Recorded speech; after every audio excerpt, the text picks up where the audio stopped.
Welcome, everybody, to Wire2Wire Sports Podcast.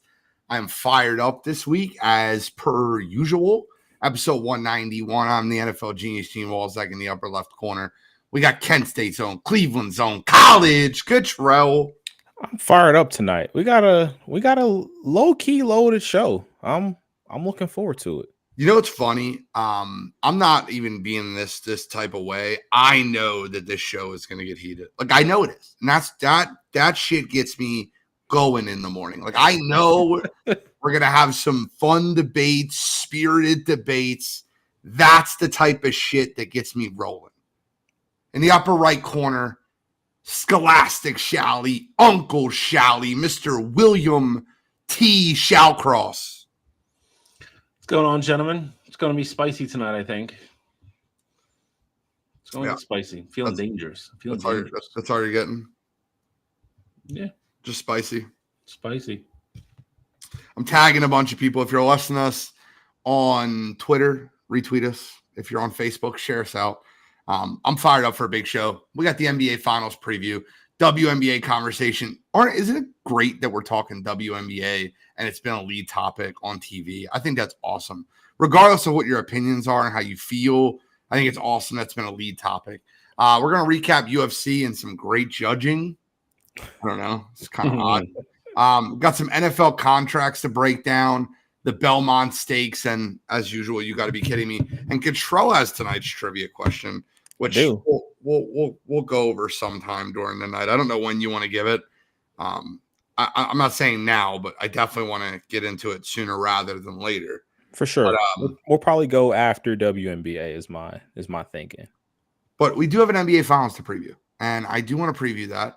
But Cottrell, I will pass the rock to you so you can give us somewhat of a prelude to this NBA Finals. Wire2Wire is going to give a full breakdown. Game 1 is tomorrow night. We will be live streaming on the Wire2Wire network. So without further ado, Mr. Cottrell Simpson. All right, so you got the Boston Celtics, who are coming in, obviously, as your Eastern Conference champions for this season. And there is everything has been reported. Kristaps Porzingis will be making his return to the Celtics for this series. So far, the Celtics have only dropped 2 games the entire postseason, one to Miami and one to Cleveland. They went through a clean sweep against the Pacers. Then on the flip side of things, you got the Mavericks, who, you know, kind of the surprise team that's here. They were the I believe 6th seed going into the playoffs, and they went through their first round matchup over the Clippers. They only dropped two to them. Second round, they got through. Who did they play in the second round? I don't even remember at this point. Who the Mavericks Denver. playing the second round? Yeah. Are you kidding me right now? Beat Denver. No, the Timberwolves beat Denver. Dallas played Oklahoma City. Oklahoma City. Got through them. Then you go through Minnesota, gentleman's sweep, get to the finals. And that's really where we are right now. I mean, I think the biggest question mark coming into this series is who's going to be that third guy for the Mavericks? Who's going to step up to the plate and take some of that pressure off of Luka and Kyrie? On the Celtics side of things, you can ask the same question, but it really doesn't matter who that third guy is because they have so many guys that can step up to that role. Kristaps coming back. I know you don't want to put all that pressure on him, but he definitely can be that. Drew Holiday can be that. You got Mr. White that could be that. So, I mean, I think this is going to be a great finals matchup. Well, I'm ready for it, and I would like to kind of get more into the breakdown of player for player. I want to kind of I wanted to get into this with the morning show guys, but they don't have me on for NBA. They have me for NFL. So I think a big thing right here would be this, right? Chris broke down the top 4 players in this series. Jason Tatum, Jaylen Brown from the Boston, Luka, Kyrie. We all agree they're the best 4 players in the series, right? There's no real debate there. And then he went through the next 4 or 5 players, and they were all Celtics, right? Like, if we went with the 5th best player in the series outside those 4, who would you guys say would the 5th best player in this series would be? I'd go Drew Holiday. Same Drew Holiday. 6th best player, probably a Celtic. Derek White. Yep. Seventh best player, probably Kristaps if he's healthy, right? Yeah. That's fair. That's fair, right?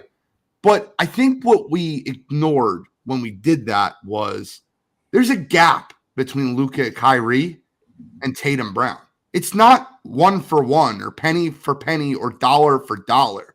Luka is better than Jason Tatum, and Kyrie is better than Jaylen Brown. You could kind of argue you might want Kyrie over Tatum. That's a debatable conversation. There's no debate that you would want Tatum over Luka. So, yes, while I think Boston has the better team, like overall, more depth pieces, maybe the better starting five, I think that Dallas has – I'll put it to you this way, right? If it's within 3 to 5 points with 3 minutes left in the fourth quarter and you could reevaluate the whole game, let's just say Boston's up 3 with 3 minutes left, and you pick Boston to win the game, do you still feel comfortable about Boston winning that basketball game? I feel comfortable Boston's up 7-10 with 3 minutes left. But when it's coming down the stretch and you need a bucket, I want Luka, I want Kyrie over anyone that Boston has to offer. Am I lying when I say that?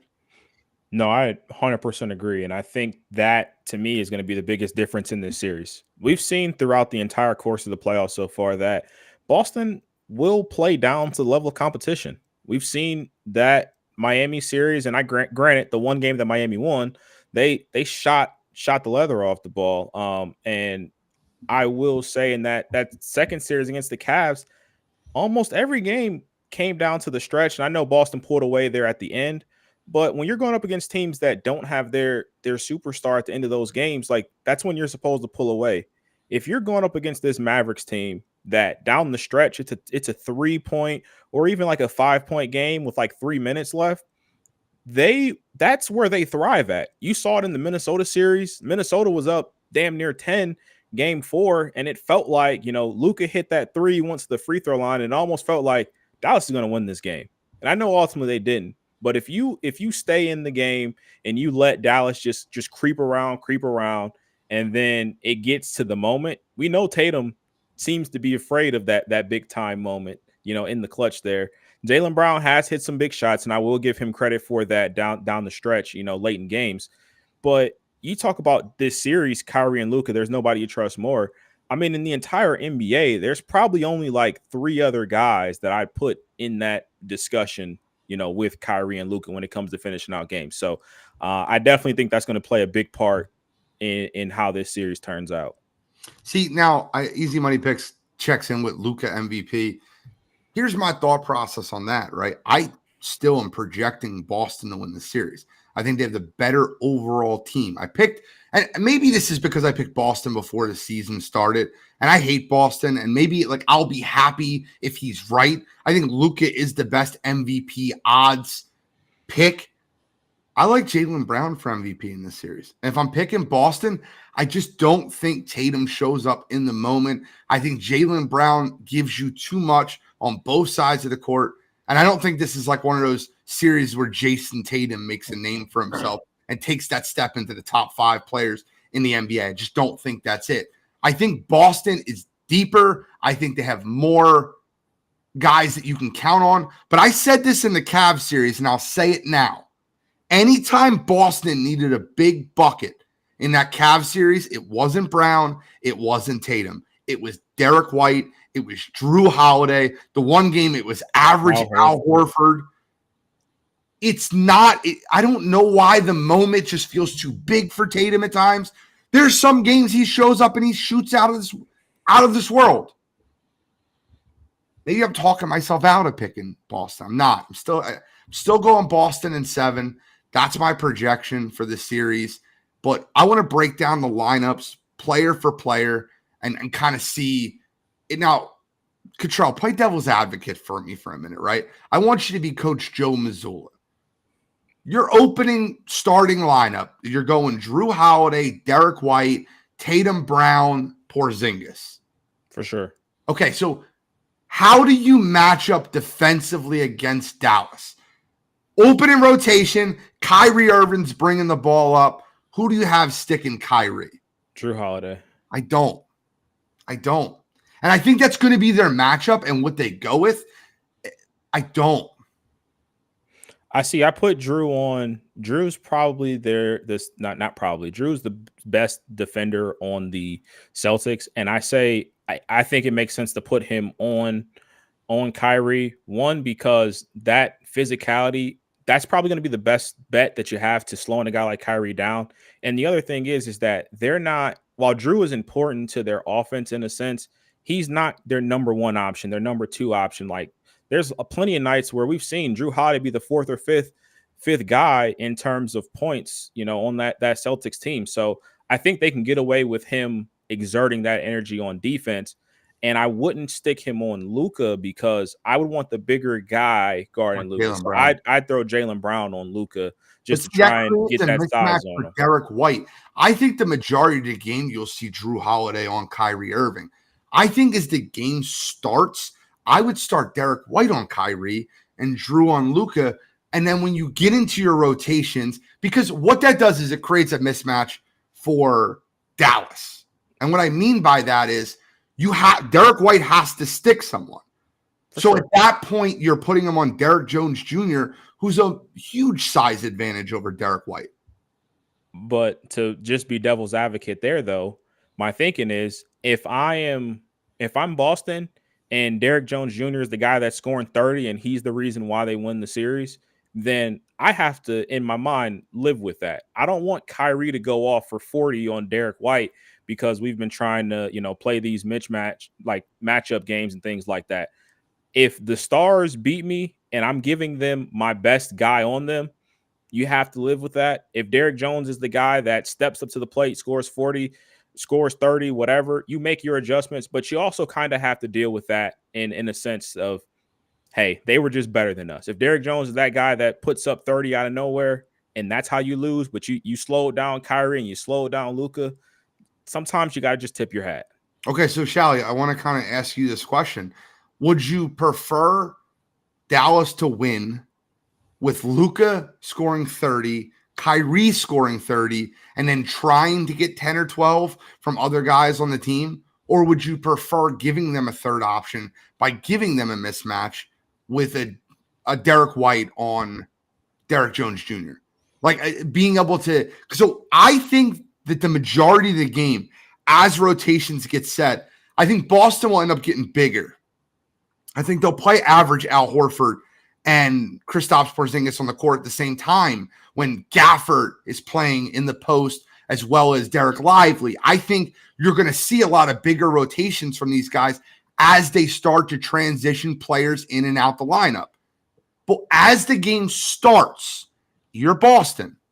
Who's sticking Luka? Who's sticking Kyrie? Now, we'll flip the script in a minute. I promise you. We're going to get right back to the other side of it. But we're playing this as if we're Boston. You're Coach Joe Mazzulla. How are you starting out your rotation? I'm going the same way Cottrell is. Okay. I thought, when we originally had the trade with Jrue Holiday in Boston, I thought this was one of the reasons why it was going to be effective. And Cottrell, and I thought it was a good trade for Boston. Cottrell hit on it exactly the reason why I said it, months ago when it happened. I don't think you're relying on getting anything from him offensively. You don't have to. If he gives you 6 points a night, you're still going to win a bunch of games.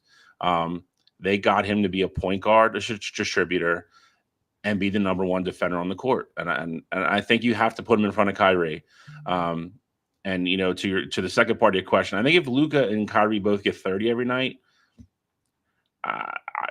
if you're Boston, I think you might take that. I think you might take it right from the get-go and say, where are the other 50, 55, 60 points coming from? I think they would like their matchups across the board with other people. And I know you said we're going to go down the other end of the court here in a second. I know they're going to like certain matchups down there. So I think if you could guarantee me that Luka doesn't go off for 45 in a game, or Kyrie doesn't have that game where he goes 39 or 42 or something like that, and I'm just giving them both 30 at the beginning of the game, I think if you're Boston, you probably take it. Okay. So And the reason that I'm on the other side of the fence is I think that you're going to get that rotation. And down the stretch, you'll see how people are playing, what foul trouble looks like. But if I'm opening the game, I'm opening the game with Derek White, who's actually a very good defensive guard. Let's not pretend that he's like it's like a huge liability. And Drew Holiday has the mass to be able to not be bullied in the paint by Luka, right? He's a stronger guard. I don't want to say he's bigger, but he's a stronger guard to where he doesn't get bullied. Now, granted, I like Jason Tatum's length and Jaylen Brown's strength and length to be able to affect shots more. I do. I don't want to lie and say that I don't like that. And I think you're going to get that for a good portion of the series. But I don't want Dallas to get early buckets from other aspects of the game. I don't want Derrick Jones Jr. to get rolling. I don't want PJ Washington. You have to double off of Derrick Jones and get PJ Washington open three in the corner. If I'm Boston, I'm trying to limit Kyrie and Luka, but I'm also making sure that the other three guys don't get rolling in that starting lineup and in that series. Now, if we flip the script to Boston, and this is where I think the biggest mismatches happen, right? The other side of it is where I think the biggest mismatches happen. Because, like I said prior, Derek White and Drew Holiday are very good defensive guards. They're going against two of the most elite backcourt we might ever have seen. And I mean that. Steph, Clay, Luka, Kyrie, you can make an argument this could be the most elite backcourt of scorers that you've ever seen in your life. Ever. So, but when you get into the front court and you have Jaylen Brown, you have Jason Tatum, and you're guarding them with PJ Washington, who's a very good defender, and Derrick Jones Jr., I think those matchups are a little bit more one-sided, right? Derrick Jones Jr. is a good defender, not a great defender. I think he's good. I think Boston can find their mismatches in being able to take it to the hole and get those guys in foul trouble early, be able to attack the rim, and then shoot threes on the other side. So, I mean, I think as far as like that matchup side goes, it'll be very interesting to see how Dallas, well, ultimately what Dallas does with Luka. Like, who do you stick Luka on in that situation? I think it could be interesting if you see that Luka potentially goes on Derek White at times, depending on how Derek White is playing. I also think you could see where Luka goes up against that, not the big, but whoever's playing their four at the time. Like, I think you could see Dallas try to potentially hide a guy like Luka on Al Horford or I don't even know who'd be backing. Completely disagree with you. I think Luka will be following Drew Holiday around anytime Drew Holiday is on the court. Drew Holiday is not quick enough to tire Luka out, and he's not a type of guy that's going to really punish them for sticking him. Yeah, but I don't know if you say he won't tire him out. If Drew Holiday is the guy that's ultimately running that Celtics offense, I think that can make it very easy to get Luka in a pick and roll situation. I think if you start out with Luka on one of the bigs, you could, or not even start out, but if you put him on one of the bigs, if it goes pick and roll, if you're saying at this point now you're comfortable with Luka being on a guy like Drew Holiday, if that switch happens between Drew and Al, they go pick and roll and that switch happens, then you're comfortable in that matchup. I just think if you stick Luka on Drew and you have him follow him the entire game, I think that's going to set up a mismatch, like nightmare pick and roll situations, just because of one, how well Boston shoots the ball, and two, how well they're going to be able to just get penetration and kick it out to their shooters. Shally, what are your thoughts on how you would defend Dallas if you were Boston? Yeah, I mean, I don't like Luke on Drew. For the biggest reason, just like Cottrell said, I don't think you want him involved in that constant, pick and roll up top of the key, or him having to constantly fight over screens. I think that'll wear him out over time. I think if you can hide him on the weak side of the court or off the ball and allow him to kind of just, mosey around like, one of the blocks and do his thing down there, I think that's kind of what you have to do. And if they're if they can get the ball over to switch over to his side and he, you make him guard a lot of people, you live with if they make their shots or not, but again, it's not going to be a Jason Tatum or a Jaylen Brown. So whoever he's guarding, I don't think there's any, any kind of I mean, you can't put him on. You're not going to be scared of somebody scoring 20. Yeah, but you can't put Luka on Kristaps, and in that starting rotation, when you're manning up. Well, hold on. This is the starting rotation we agreed to, right? Drew Holiday, Derek White, Jason Tatum, Jaylen Brown, Kristaps. Who's Luka sticking out of that 5?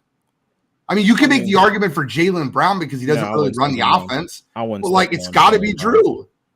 Yeah, it'd be between Drew and Derek White there. But I also think Derek White would run him around. I don't want him running around. But we've seen a lot of times though as well. Derek White likes to sit in the corner and just wait for the ball to come to him. Not if you have Luka on you. He's gonna. If I'm Joe Mazzulla and Dallas comes out and goes, Luka's on Derek White. I'm like, Derek White, don't even expect the ball. Just run circles in the court. Let's just tire him out. I get that for sure, but what I'm saying too is that you can essentially do that with anybody. Drew knows that he's not going to be a dominant force on the offensive side of the ball. If you want to just run Luka, you could have just Drew run the offense, run around, come off screens, and set up other guys. Like, I think you could do that with pretty much anybody. And Boston has, I mean, they're going to have Pritchard off the bench who can do that as well. Like, if you want to stick him there. That's why I think it's going to be important for Dallas to switch up who they have Luka on. Like, I think that's going to be the key for them. Al's going to still play a lot of minutes. I don't think Kristaps is coming back 100%, although he sat for, damn near 2 months at this point. I think you're still going to have your advantages, and you got to find ways to hide Luka in the defense. And I will say this too. Luka hasn't been a terrible defender. It's just that you don't want to exert him on defense for what he gives you on offense. Which is why you put him on Drew. I'm telling you, I think Drew could tire him out more than you think. Drew's an alt. So who are you sticking him on then? You can play devil's advocate all you want, but you got to give me an answer. Honestly, but here's the thing. Like you say, Derek White, they're not going to take Boston. If Dallas comes out that way, Boston is not going to just take Derek White out of their offense and say, go run around for 40 minutes. That's not what they're going to do. They're going to run their same offense. He will be able to conserve more energy guarding Derek White than he will Drew Holiday. And I disagree with that. And by the way, Kelsey, that minus 300, it's an absolute lock. Like, it's way more than minus 300. You must not be betting sports if you think Gene Yells again is a minus 300. It's a minus 3,000. The rest of the show? There's no line. Yeah, that's no way. You would never ever get a line for that. All right, so he yells every show. This is kind of a joke, right? The NBA Finals schedule is a joke. We waited a week for the finals. It doesn't start until tomorrow night. And by the time we go on air next Wednesday, we will only be 2 games in. That is a joke. That is an absolute joke. Are they playing Thursday, Sunday, Wednesday? Thursday, Sunday, Wednesday is the schedule. You can see it in Control's eyes. He rolled his eye. It's a terrible schedule. So, guys, we don't need to finish the breakdown. Here's what I want from you. I want who wins game 1. What does the series look like next Wednesday when we go on air? And who is your official pick and how many games for the series? And then give me your finals MVP. Is that a lot? That's not a lot. That's not too much. No, I mean, I think I got it. Got Control. So I think I'm going to go. I think the Mavericks win game 1. I think by the time we go on air next Wednesday, that series will be 1-1. I like the Mavs to win game 3 because I'm sure that, I know we'll be talking about it on Wednesday. And then as a whole, I like the Mavericks to win the series in 6 with Luka Doncic as your finals MVP. Okay. Stephen Chambers agrees. He literally just said the same thing you did. He said Luka MVP, Mavericks in 6. Shally, who wins game 1? I got Boston game 1. Okay. I think when we come back on air, it'll be 1-1. I think Dallas wins game 3. I think Boston wins the series in 7. I almost completely agree. Finals MVP. Yeah, Finals MVP. Believe it or not, I'm gonna go with Tatum. I think that's fine. He's the favorite for Boston. It's not that. I think he's heard it long enough. I think it's been, can't get Boston over the hump. They come up a step short every single year. I think they win it this year. I think he has a good series. And I think this kind of gets the proverbial monkey off his back. Okay, so here's where I'll go. I have the Mavericks losing game 1. I have Boston winning game 1 in Boston. I have Boston pulling their typical game 2 meltdown, getting destroyed at home, and us going, what the hell's going on? It's 1-1 by the time we go on air next week. I think they split in Dallas, and then I think that the Celtics win in 7. I think ultimately the Celtics are too much, and they can throw way too many defenders at you, and I think it'll tire down Dallas, and I think that at the end of the series, you'll see 5 Boston starters in double figures. All 5 players will score double figures, which will lead to Jaylen Brown being MVP. I'll go Celtics in 7, and I hope I'm wrong. I don't want to be right about this. Guys, I'm from Philadelphia. Screw Boston. Screw Dallas for that matter, too, because I hate the Cowboys, but I have nothing against the Mavericks. Nothing against the Mavericks. So I'll go.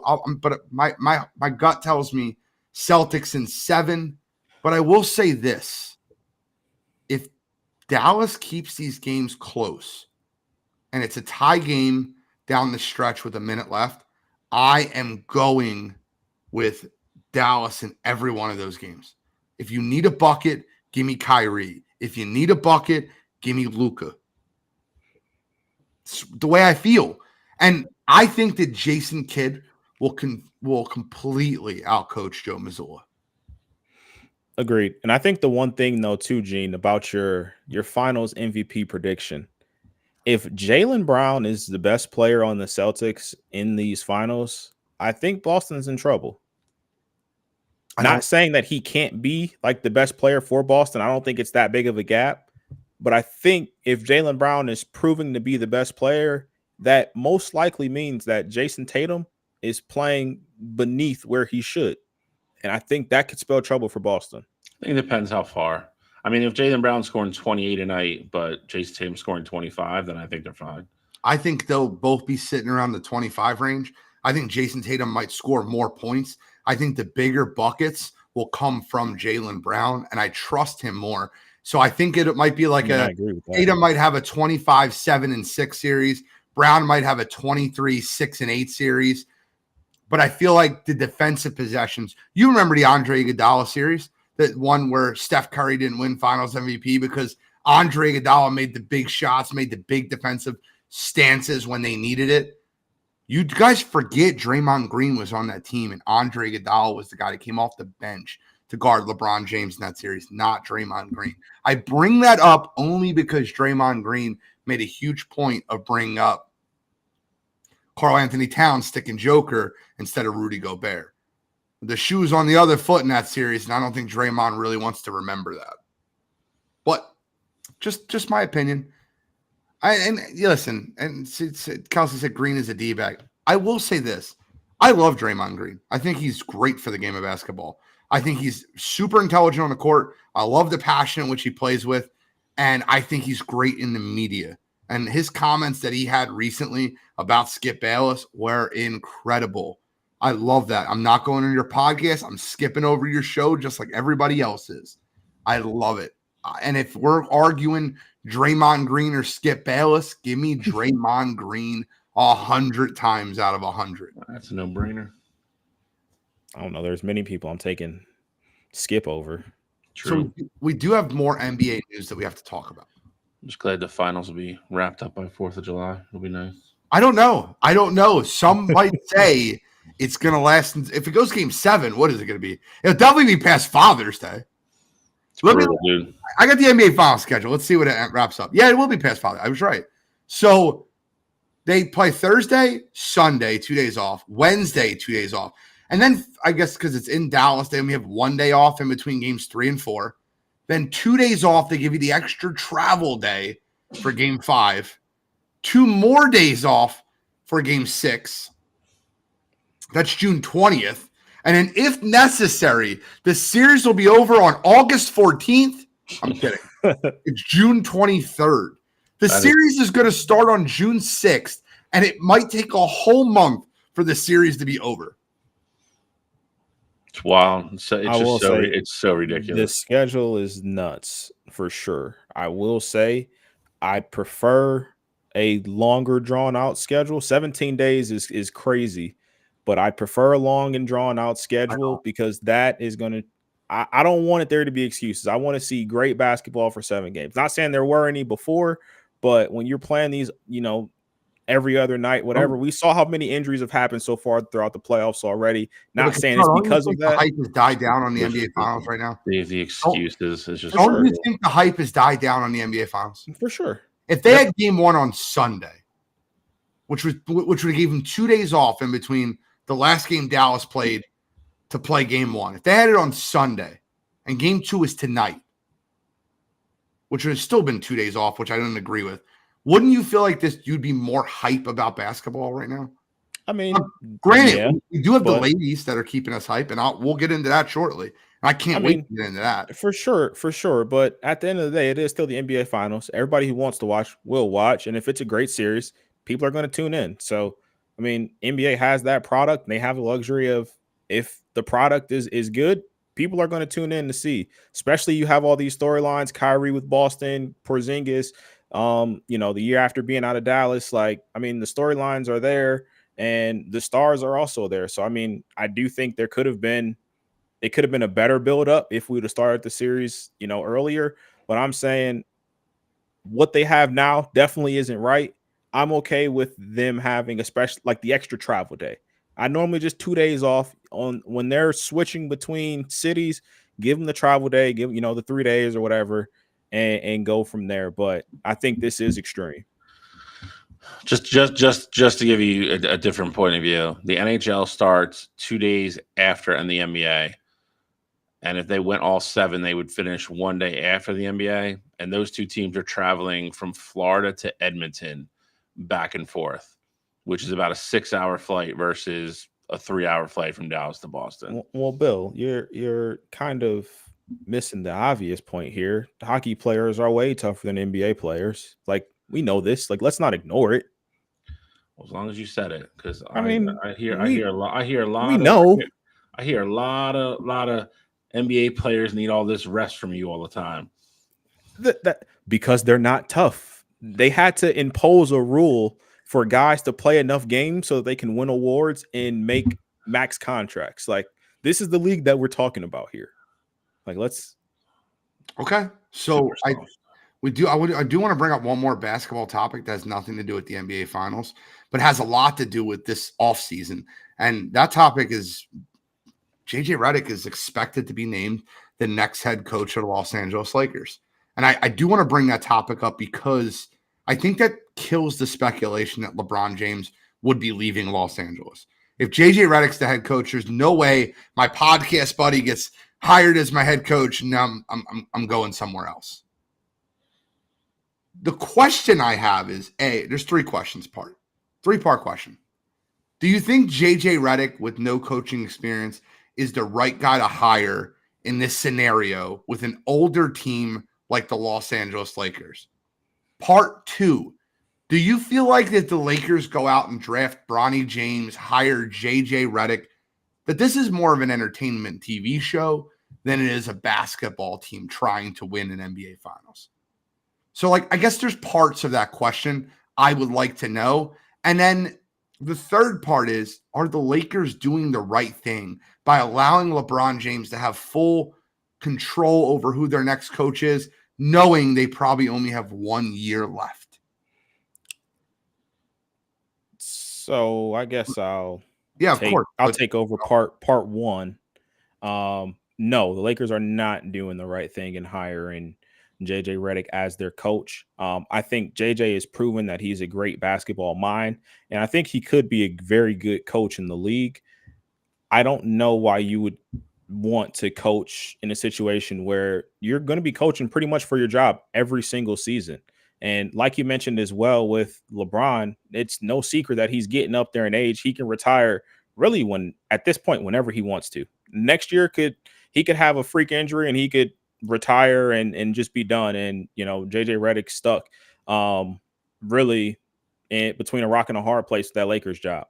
So I don't think this is a move that makes a ton of sense for JJ. I think it would have made a lot more sense for him to go to a younger team where he could build the rapport up and just start to instill his own culture as opposed to going to a win now situation.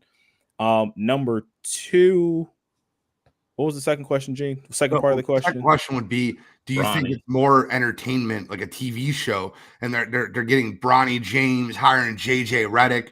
Like, I don't feel like that's competing for NBA Finals. I don't feel like they're competing for a championship. So I'll say this. I think the Bronny part of it definitely is more of like the Hollywood story, but let's also not forget, though, Steve Kerr was coming from a very similar situation when the Warriors decided to fire Mark Jackson. When they were going to the playoffs every year, Steve Kerr was a rookie coach, and he came in and he was exactly what that Warriors team needed. Now, I'm not saying JJ is going to be, the same caliber coach as what Steve Kerr did, or even that the situations are exactly the same. But I think if they ultimately go and hire JJ, I do think JJ is qualified to be an NBA coach. I wouldn't have had it being the Lakers as his first job. That's fact. I think he can have success, but I wouldn't have picked the Lakers as his first job. And then number three, LeBron can say he doesn't have a hand in this all he wants to. I mean, the podcast coming out and then a couple months later, he's going to be the next head coach. I think JJ's a great basketball mind. You hear his podcast, Old Man of the Three. You hear the podcast that he has with Bron. Like, he knows the game. He can definitely coach. Like, I think he will be able to coach. I just don't know how he's going to deal with the media, because he has such a smug attitude when people ask him questions that he does not deem worthy. And that's an old team too. So I think a lot of those guys either played against JJ or were playing like right after JJ's prime and things like that. So it's going to take something to get those guys to buy in and believe in you when you're basically their age. So I think it's a terrible fit. I don't think I have problems with buy-in, because LeBron buys in, the team buys in, and that's a LeBron made team. Like, you really don't think that Jesus Christ. you don't really believe that these guys on that Lakers team are going to have issues buying in. Like, the old guys on the team are LeBron and Anthony Davis. Like, that's the old guys on the team. Like, Austin Reeves is not going to have a problem buying in to what JJ Redick says. I get the sentiment with Austin specifically, but you also have to think that this lineup, this roster, Lakers roster, will look different. Yeah, your core guys will be the same, but this is a roster that will look different. They signed a lot of those guys in the offseason last year to those one-year deals. So I'd imagine they're going to bring in vets. They don't have a ton of money. LeBron's going to probably get a supermax contract here. So you gotta bring in vets that will take less money. And I'm saying I think LeBron can get the guys to buy in terms of doing whatever it takes to win. I'm saying winning over the locker room, and depending on how he has those guys practice, maybe makes the guys practice harder, and there's guys that don't receive that well and things like that. Like, I think, and especially being a first year coach, I think that's what JJ is going to have to navigate. Okay, so I just want to bring this part up. I'm sorry, wrong part.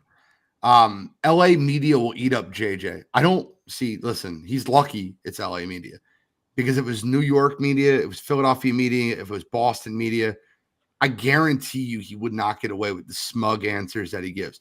I like JJ Redick. I do. He was recently on a show in Boston where they were talking about the NBA Finals between the Celtics and the Mavericks. And he was asked a question about, like, he said, who's the better team? And if the Celtics were to lose the series, how could they lose the series knowing that they're the better team? Like, would it be a choke job or whatever? And they said,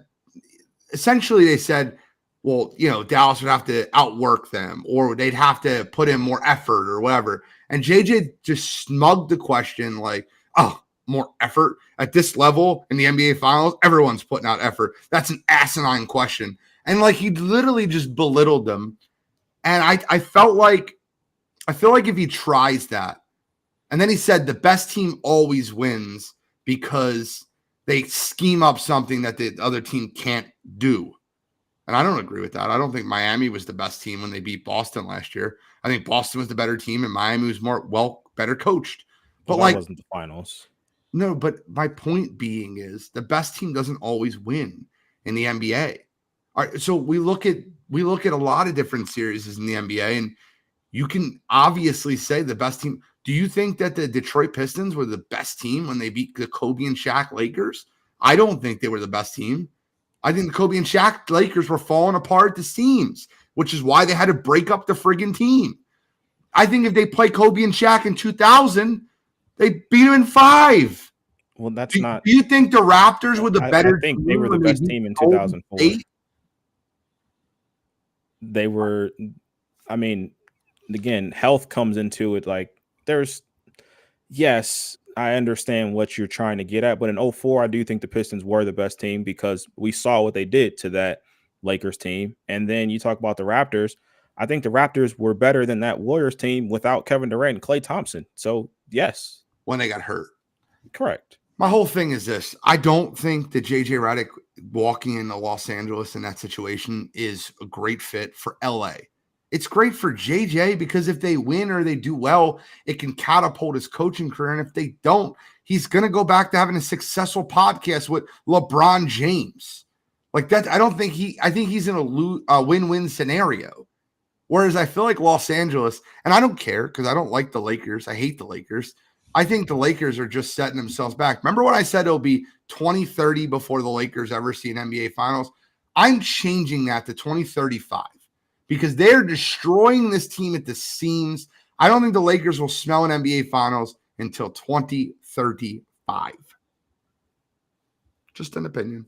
Shao, your thoughts on that? Anything?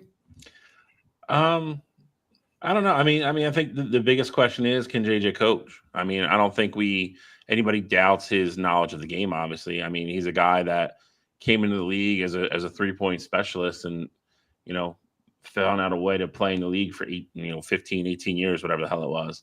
But is he going to be more, like you said, is he going to be more Steve Kerr or is he going to be more Luke Walton, Steve Nash? Like, I mean, which side of the coin is he going to fall on?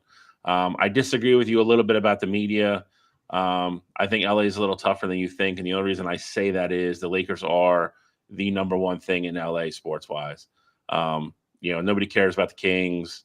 The Clippers are, I mean, you can say what you want. The Clippers are always going to be second fiddle to the Lakers. Obviously you get some Dodger stuff, but the Lakers are far and away the biggest story in LA sports wise every year. I gotta address this. I disagree with this point right here. He said, how many head coaches in the NBA really moved the needle? And then he said 2 or 3. What do you mean by move the needle? I guess make the team. That's way off. There's a lot of really, really, really good coaches. I think there's probably like 10. I think I agree with that statement. I think there's like 10. And I think 10 coaches moved the needle. And I think when you look at it, right, like besides Michael Malone, besides Eric Spoelstra, besides the guys that are obvious. But that's like 2 already. Look at Rick Carlisle did with the Indiana Pacers this year. Look what Jason Kidd did. Look what Jason Kidd did with Dallas, a team that wasn't in the playoffs last year.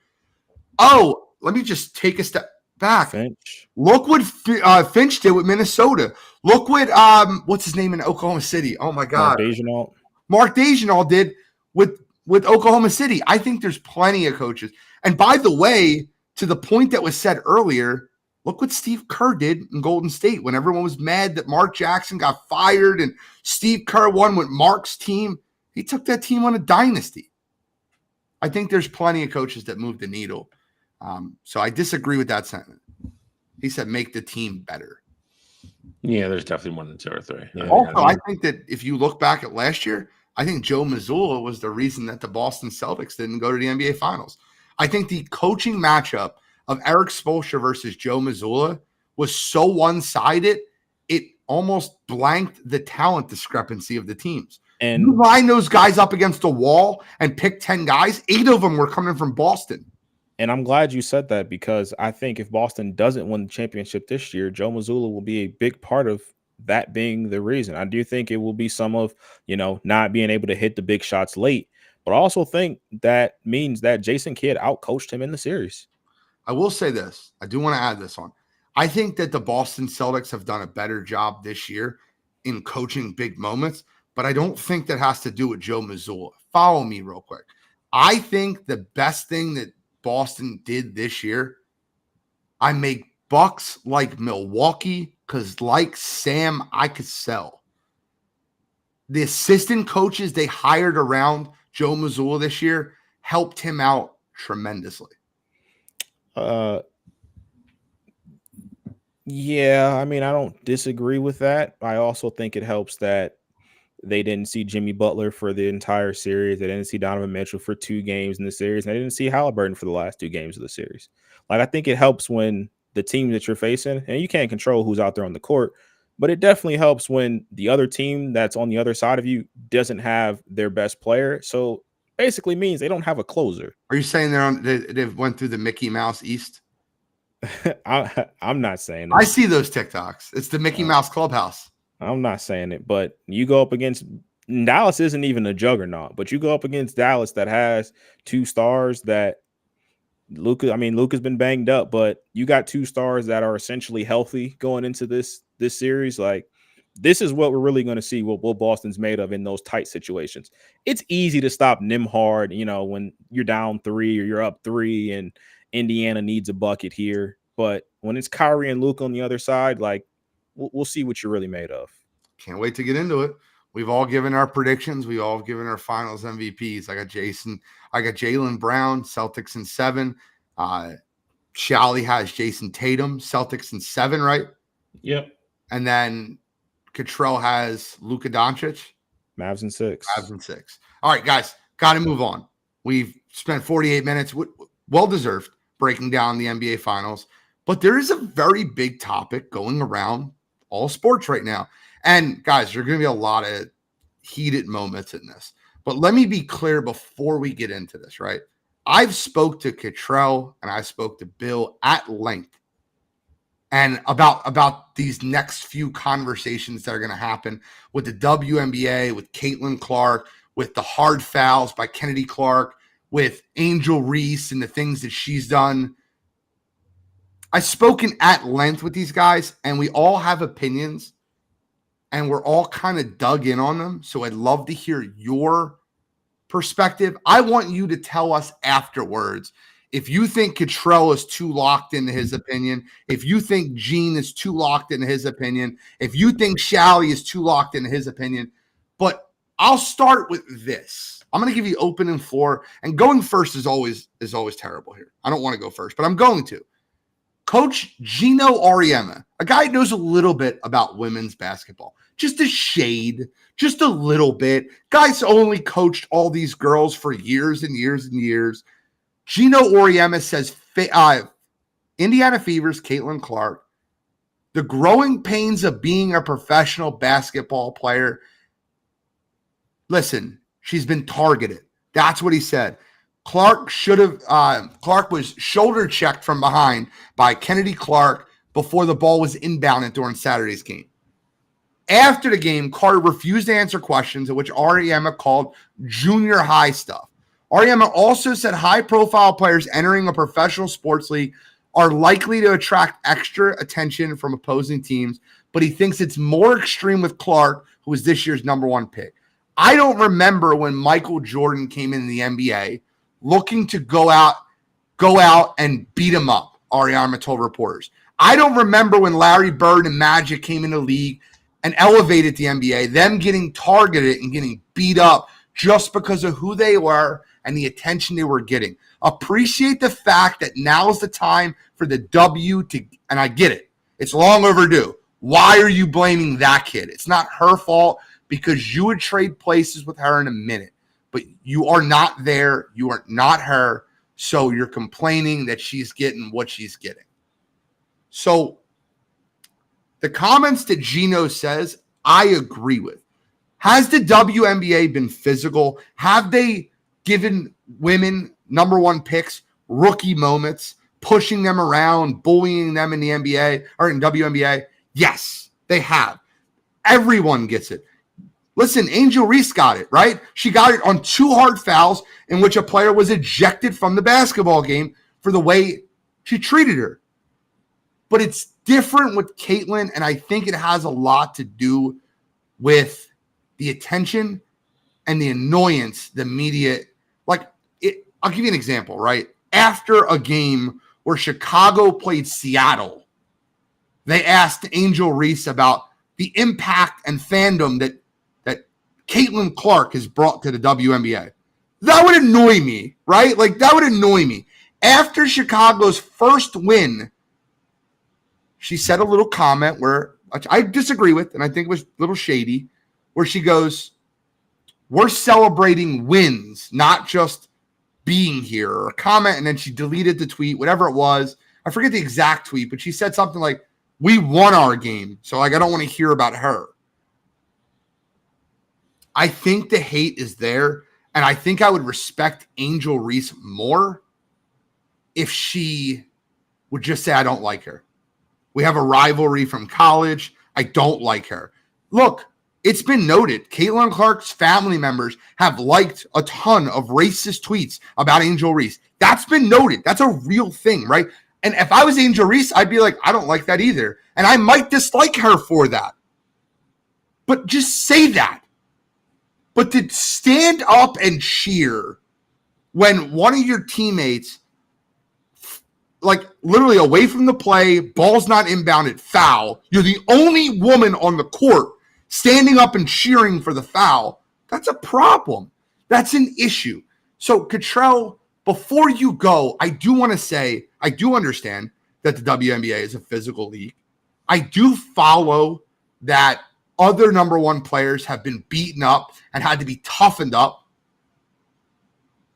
But I feel like it's been more and it's been harder, and I feel like it's been more targeted. And also, the last point I'll make before I pass to you, and I hate going first here because I want to rebut, but I'm going to give you your time. The last point I want to bring is this. Cameron Brink came into the WNBA, and she's expected to be a role player on her team. Angel Reese came into the WNBA, and she's expected to be a role player on her team. Kim Cardoza came into the WNBA and didn't play the first 10 games and is expected to be a role player on her team. Caitlin Clark was drafted 10 days after they played in the national championship game, was with her team a week later, and started her first WNBA game 20 days after the national championship game, and is running point for Indiana. The offense runs through her. It's different, guys. It's different. That's my opinion. I just wanted to get that out. Cottrell, have fun, and then I hope Shally just finishes you off. All right, so not really up for that tonight, but maybe I'll be moved by that. I'll start off by saying, you talk about all these girls being role players: Cameron Brink, Angel Reese, Camila Cardoso. You talk about, them being these high profile players coming in and they're just expected to be role players. Well, you are right there. But on the flip side of that, none of those girls were considered or in the conversations about being the greatest college, women's player of all time, or being in the mix of those players. So I do think it's a little bit different when you're talking about, what the expectations were coming in for those players. Now, just as far as like this conversation in general goes, I think that just from watching the WNBA probably for past like 8 years, like 8 good years, I've noticed that it is physical. And that's why my stance had always been, I thought Caitlin was going to be great. I still think Caitlin's going to be great. I think she's going to be one of the best players, if not the best player in the league within the next 3 to 4 years. But I thought there would be a transition period for her. Now, are some of the things like her being shoulder checked, like, is that much? Absolutely. It definitely is much. But I also have to look at it in the bigger picture as well and just look at what the WNBA thought about it. They had time to see what happened. It was called a common foul on the court. They had time to go back, see exactly what happened. And they said, hey, that should have been upgraded to a flagrant 1. Now, a flagrant 1 is excessive and you get a free throw from that. Nobody's getting kicked out of the game for that. No one is gotten any other flagrant fouls on Caitlin Clark. Like, that was been the first one this season. Now, yes, do I think there is more attention on her because of, her stardom and just all the attention that she's garnering and really the changes that she's been really at the forefront of making for the WNBA? Like, I do think all of that is true, but I also think that people don't realize how rookies get handled in the WNBA all the time. You already mentioned it, Gene. Angel Reese, she had the flagrant 2 on her that got Alyssa Thomas, who's one of the best players in the league, kicked out of the game. And I think, to me at least, what the difference is that Caitlin came out afterwards into the media. She said, hey, I feel like people are getting away with other things that others shouldn't get away with. And once that happened to Angel, she came out and said, hey, none of this is personal. I understand the physicality. I haven't earned anything yet in the W. I appreciate Alyssa Thomas for doing that to me and, making me earn and get better every single day. Now, I think that's one instance where Angel said the right thing. I think a lot of times Angel doesn't say the right thing. And, to your point about just her in the media and her even saying like, hey, well, I did this. Like, Caitlin's great. She's helped grow the game, and she didn't drop her name, but we all knew who she was talking about. Caitlin's been great, and, she's helped grow the game. And I'll take the role as the villain because I helped grow this game too. I do think those are like selfish words from her because they just didn't need to be said. Yep. However, as far as like just the treatment and everything like that goes with Caitlin Clark, I think the media as a whole and just people as a whole who have not watched W before and are starting to get into it, I think they want her to be so successful so bad that because right now that adjustment period is struggling, which isn't normal. Like, I'm not slighting Caitlin for this, but I think because that adjustment period is happening, we have to find reasons to say, oh, well, this isn't her fault, or, oh, these players are being super tough on her. The problem is, I'll let you go. I'm about to finish up real quick here. The reality situation is there were people who didn't watch the WNBA before 2 months ago when Caitlin was in here, and they thought that she was going to come in and be a top 10 player in the league right away. And that's just not the case. I think she can be that. I think she will be that. That's just not it right now. And I think people are really blowing out of proportion what is happening to her, because I think if she had a different name and she wasn't, this crazy star in college, we wouldn't be talking about it like she's been getting bullied or she's getting this like special, bad treatment going her way. I think we'd be talking about it like, hey, this is a rookie who's struggling to make in that transition period, but she's been getting better every game. She had a 30-point game already. She's been cutting down on her turnovers. Like, we need to look at the positives of her play as opposed to just her, getting beat up and on the wrong ends of losses. Okay, so just to be clear, I don't disagree with most of the things that you said. I don't. The only thing I do want to point out is this, right? I want to be very clear when I say this, right? I expected Caitlin Clark to have more of an impact and play better than she has so far, but I am not saying that one bit of her struggles have to do with her being targeted. I don't think that one bit of her not shooting great or turning the ball over has to do with her being bullied or picked on. I don't think that one has to do with the other. I do think that both can be true. She's struggling to be a starting point guard in a professional women's basketball league while also being targeted. And I think both can be true in that instance. And I think that's the part I feel like you neglect. And I don't think that anyone else that came out number one overall that didn't have the praise that Caitlin Clark did, the attention, the media, would be getting targeted the way she is. I've seen rookie moments, and I've seen what's happened to Caitlin, and they're not the same. And then this is the part where we disagree. See, and Bill, I know you're probably itching to get in here too, because I'm sure you got a lot to say. But the reason why I disagree with like where you are at right now is because there hasn't been anything, like there hasn't been someone assessed the tech because of something that they've said to Caitlin. There hasn't been a situation where a girl has been thrown out of a game because of what they've done to Caitlin. Like, yeah, I do think that, you saw in the game a couple nights ago, Stewie gave her a hard screen. Kennedy Carter, that's a welcome to the league moment. The hard screen was a welcome to the league moment. For sure. I don't think there was any bit of dirtiness there. What Angel Reese has been doing in the media, what Kennedy Clark did in the game, that's different. It's different. It's not the same. You're right. It is. Can I give you a comparison? My point would be though is that didn't get her. It would have been a flagrant one. They were chirping back and forth. Like if you actually watch that game, they were chirping back and forth. Caitlyn hit her with an elbow possession before. Like tensions were high. Like we have to. It was inadvertent. Let's not act like he hit her with no, elbow. yeah, it was inadvertent. It was inadvertent for sure inadvertent. But I'm saying like that raises tensions in basketball games. Like once you get hit, like we've seen players retaliate all the time in situations like this. So I don't think this is just because it's Caitlyn. It's like, hey, if this was another rookie, she came down, inadvertently hit me with an elbow, and she was like talking shit to me, I'm going to come down and I'm going to check her and let her know like, hey, this isn't college basketball. We don't just roll over here.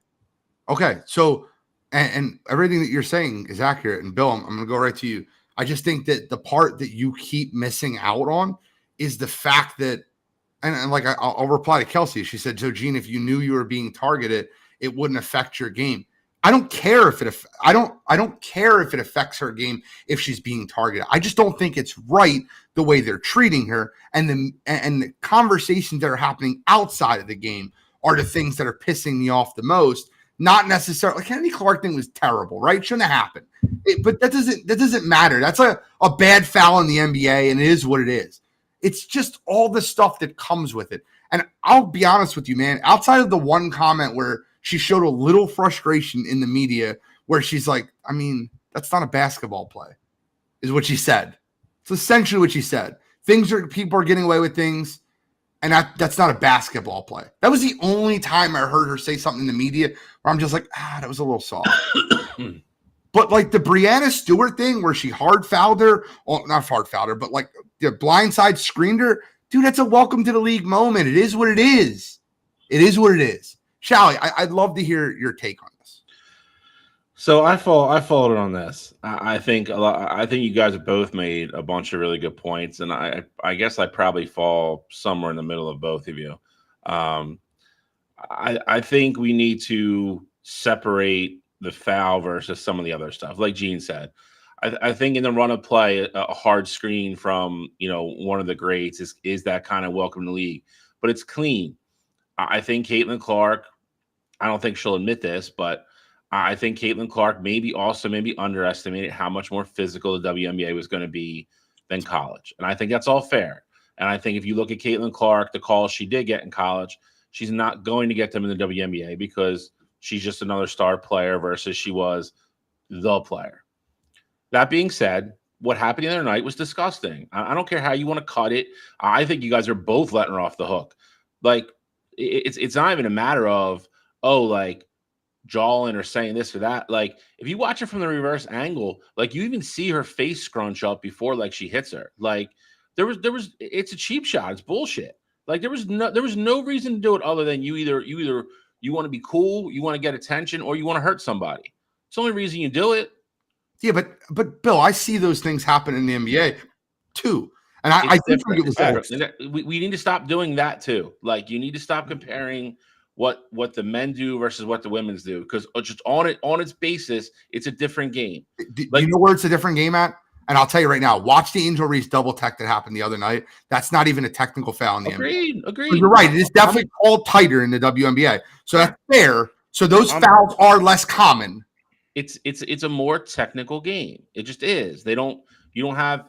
I mean, everybody in the NBA on roster can dunk almost. Like it's just a different game. It's a completely different game. Not really what I was getting at, but okay. I get it, but I'm saying it's different. It is like you have to acknowledge the fact that it's different. It's a different brand of basketball. It is. But all right, let me give one comparison. Tell me if you guys agree with it. And Control, you won't even remember this. I know Bill will. You might know the stories from reading them or listening to them, but I remember when it happened in real time. And I mean this when I say this because it was one of the biggest stories in basketball. Scottie Pippen signed a ridiculously terrible contract with the Chicago Bulls because he panicked, right? The Chicago Bulls went out and signed Tony Kukoc right before they were about to play a Dream Team game. And Scottie didn't get his money, but Tony Kukoc got his money from Chicago. All the talk was Tony Kukoc this, Tony Kukoc that. And when they played against the Dream Team, I'll never forget it because Michael and Scottie and the rest of the Dream Team gave Tony Kukoc his welcome to the league moment. And they were supposed to be teammates, right? They were teammates going to be for Chicago Bulls.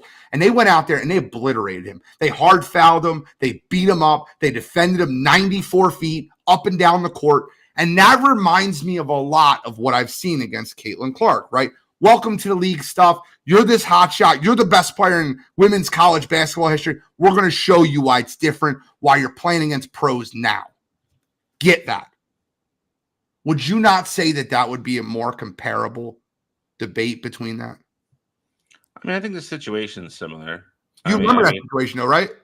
I completely remember it. I mean, it's also, I mean, that's back. I mean, he was playing for Croatia. They were also technically considered to be, their biggest rival in that Olympics. But there was a lot of backstory to it for sure.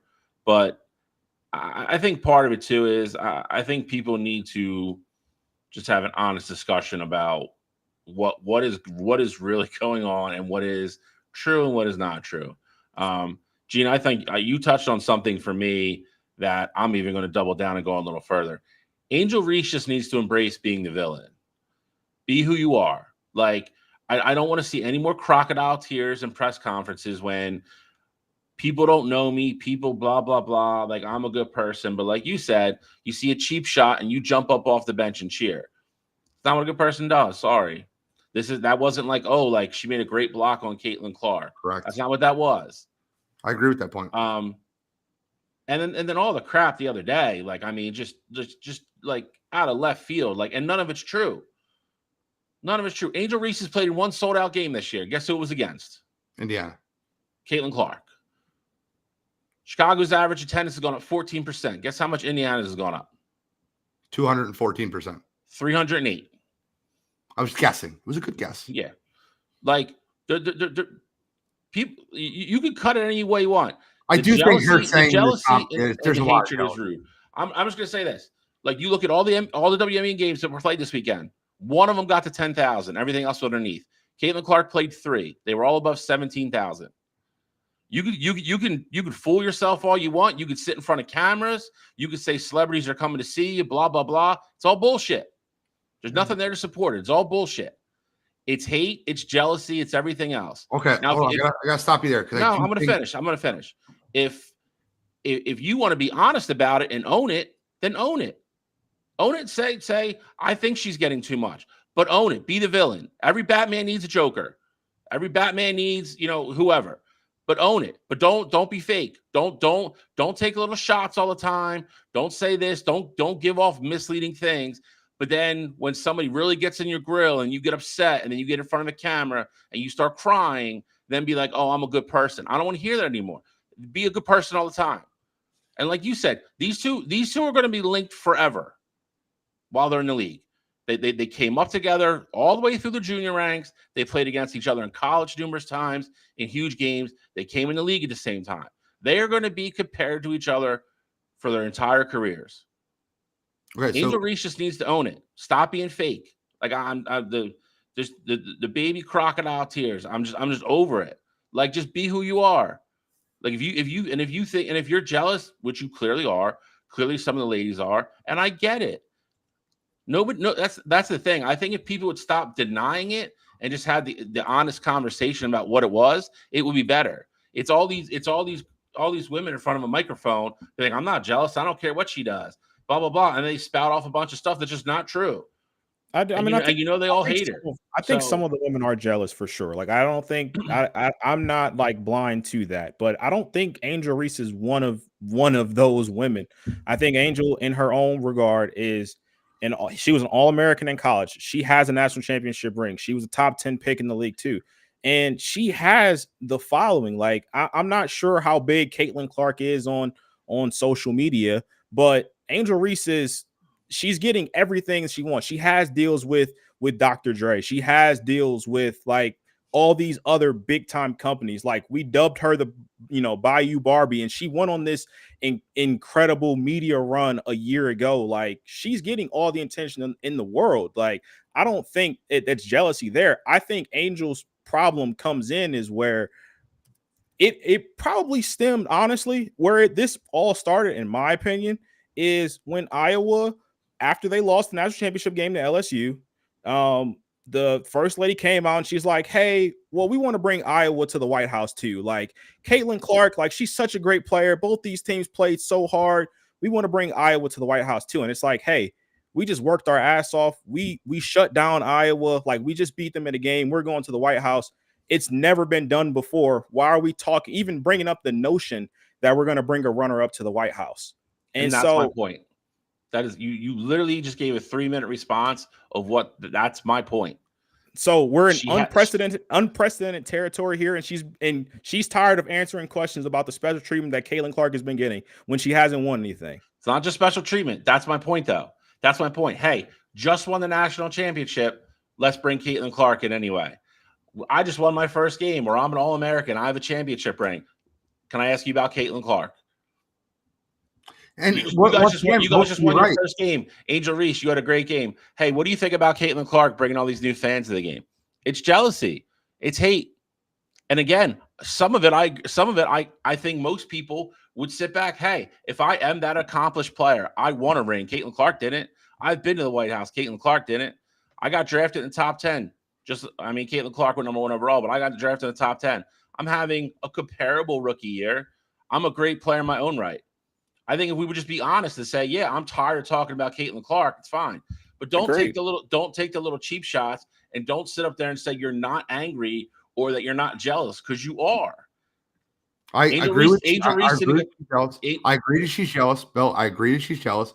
I agree with a lot of your sentiment. And I also agree with what Cottrell says. It is kind of bullshit that you win your first WNBA game and they ask you about Caitlin Clark.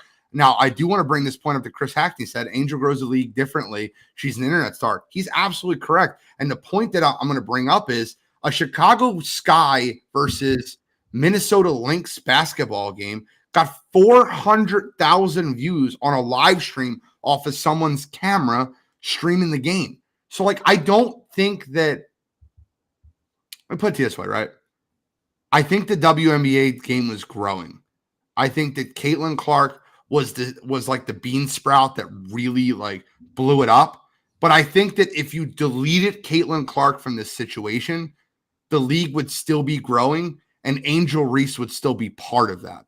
And I think that she is a big part of the league growing to begin with. Now, if you add this, it's almost as if you had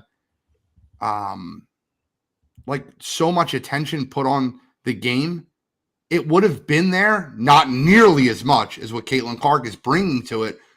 And I feel like that Angel does grow it in a different way. I feel like social media, TikTok, things of that nature, she is definitely elevating the WNBA game. From going from the Met Gala to playing in a Chicago Sky game within 24 hours, that mattered, right? But you're right. As far as TV ratings, as far as marketing brand, as far as questions, Caitlin Clark 100% is growing the game at a different level. And it's not Magic and Bird, Chris. It's like Jordan and like, I don't know, someone not as popular. Because Magic and Bird were on the same level and these two girls aren't. Sorry, that's the truth. Whether you guys want to admit that or not, I don't think it's Magic and Bird, because Magic, you could argue Bird was better than Magic. You can argue Magic was better than Bird. You cannot argue Angel Reese better than Caitlin Clark. She's not. I think the sentiment is there because they play each other twice in college, one for a national championship, one for a trip to the national championship. They came into the league together, and depending on what happens in the future, I think it's side note. I think it's great that Indiana's losing a ton of games, because that means they're going to be in line for Paige Beckers next year.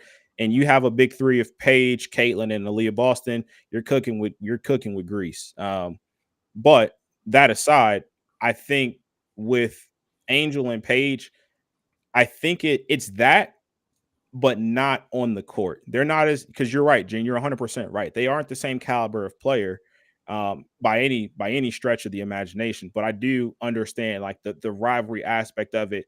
You're going to pin those two against each other, you know, for the rest of their WNBA careers. Well, then if they're Magic and Bird, then I'm guessing that Juju is going to end up being Jordan then, because that girl's coming. But we're going to end the WNBA talk there. We'll obviously have a couple more on the You Got to Be Kidding Me. I'm just guessing. Could be wrong. Could be right. But I want to stop. I went to trivia. I'm ready for the trivia.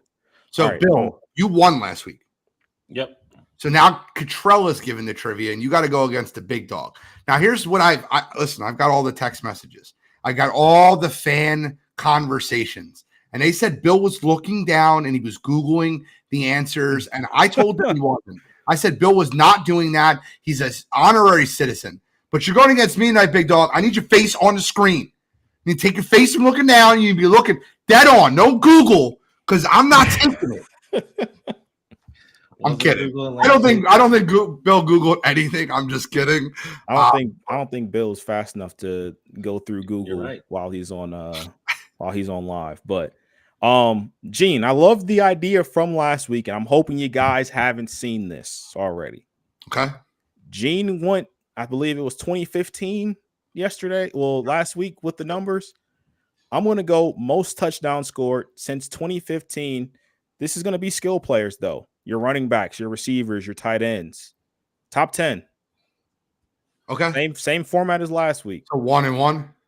1-1, 3 strikes.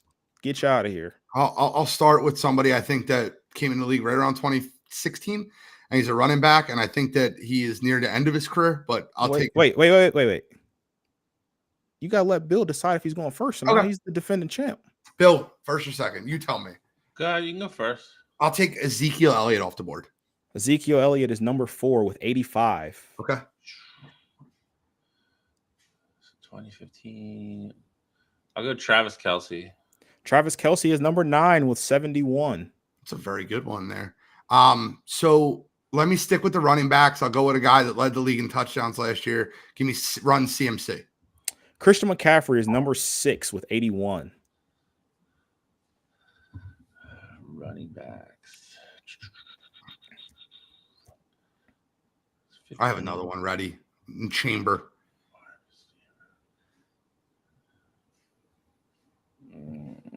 If he does it to me, I'm going to be very upset.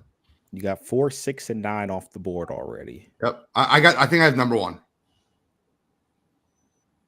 trying to think what for running back. Bill, we need an answer from you. Shot clock. I'm just kidding. Kelsey's there. Show him 40 minutes, FYI. I'm just kidding. Can we get a 5, 4? I'm going blank right now. 3, 2. It's not on there. 1. Answer. It's my first strike. I don't know. All right. I'll take Mike Evans. First strike. We got Mike Evans at number 5 with 83. I thought he would be 1. So we got 4, 5, 6, and 9 off the board. Okay. Just follow my lead, Bill. I have 2 more in the chamber. Follow my lead. Stay where I just was at.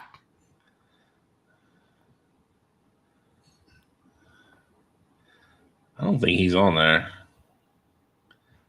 I was going to say Gronk before, but I don't think it's his career overlap. Godfrey, it's most touchdowns scored since 2015 skill position players. I'm ready to go up 4-1. I have him in the chamber, bro. I'm loaded.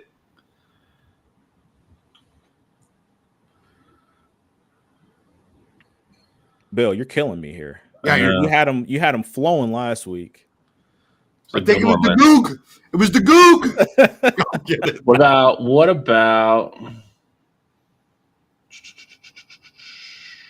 about Diggs?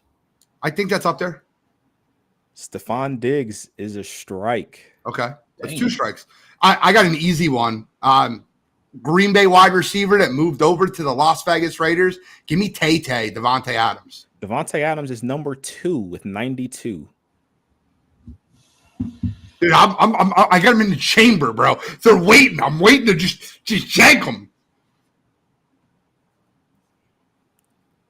2 of these, I'm so surprised you guys haven't got. So right now, you guys have 2, 4, 5, 6, and 9 off the board. When you say 2, you're surprised we haven't gotten. I haven't missed, so I might get them. So don't do that to me. Yeah, okay. No. I'll say this. This one's he's got to be on here. Derrick Henry. Derrick Henry is number 1 with 93. That was a great one. It was a great one right there. Was that one of the ones you were surprised? Yeah, I thought that would be one of the first names off the board.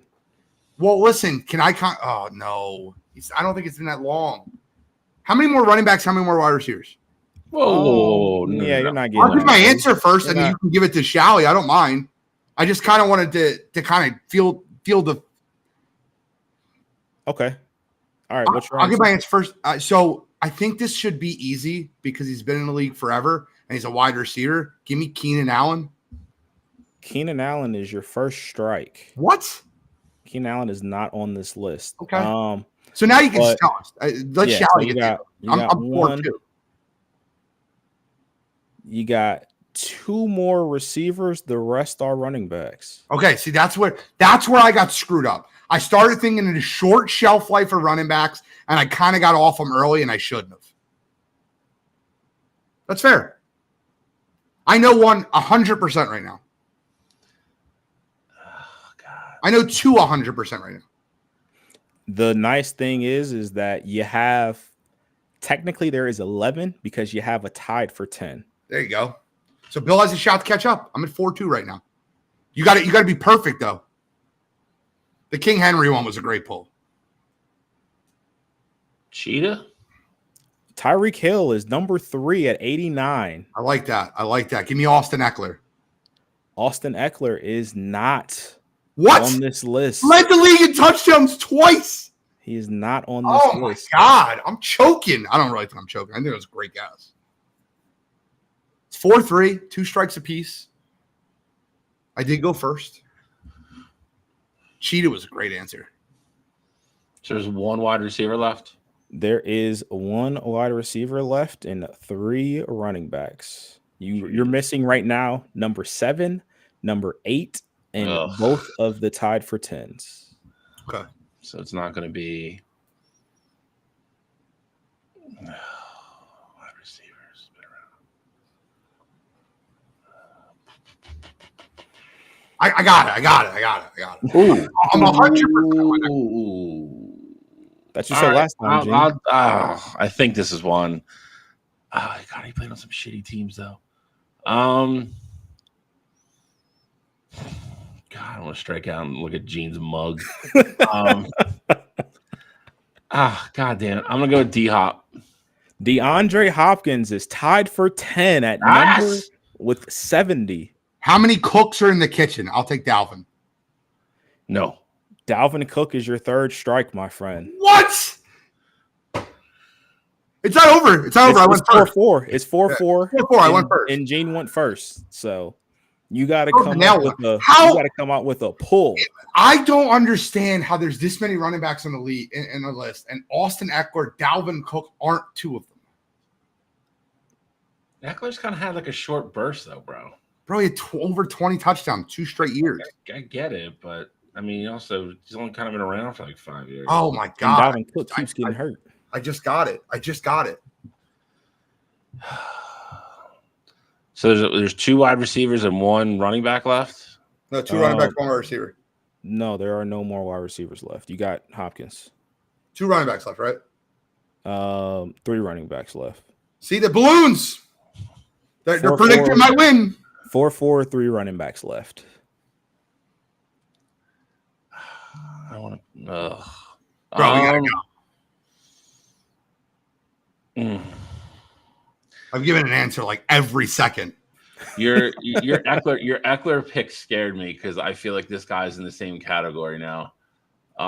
Please don't say the person that's in my name is in my. Please don't. I got 2 that I think should be on the list. Fuck it. I'm just gonna go with my gut here. I'm going Alvin Kamara.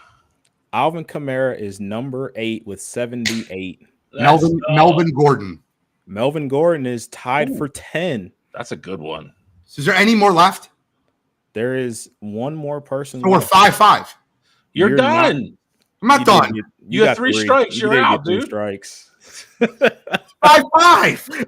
You got 3 strikes. You're not even batting anymore. You're in the dugout, bro. Is the last? Can I guess the last person and go 6-5 and just in my head win? Absolutely. Joe Mixon. Joe Mixon is not the guy. Okay. I don't think you guys are going to get. I don't think you guys would get this one without a hint. Marshawn Lynch. No. Go on.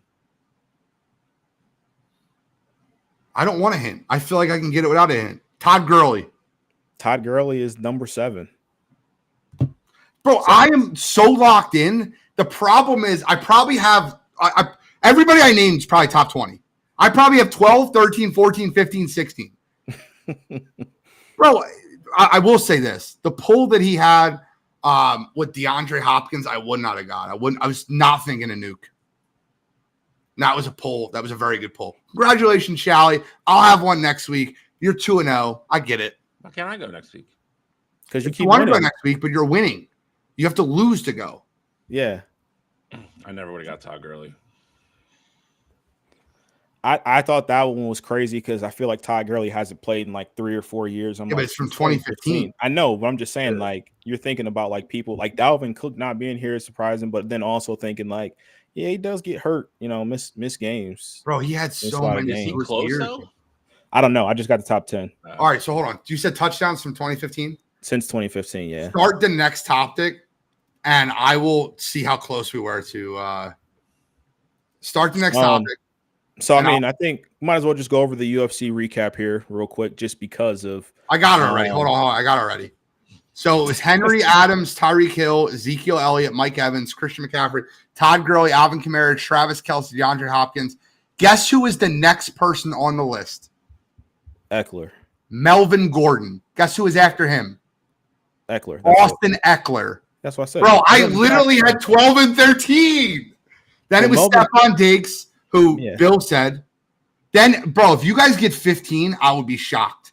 It's not someone I would have guessed. Mixon was 18. Dude, I'll tell you right now, Dalvin Cook's not even close. Really? Yeah, not even close.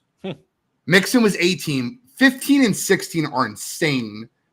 I guess they make sense, but just rounding out the top 20, 15 is Aaron Jones, 16 is Tyler Lockett.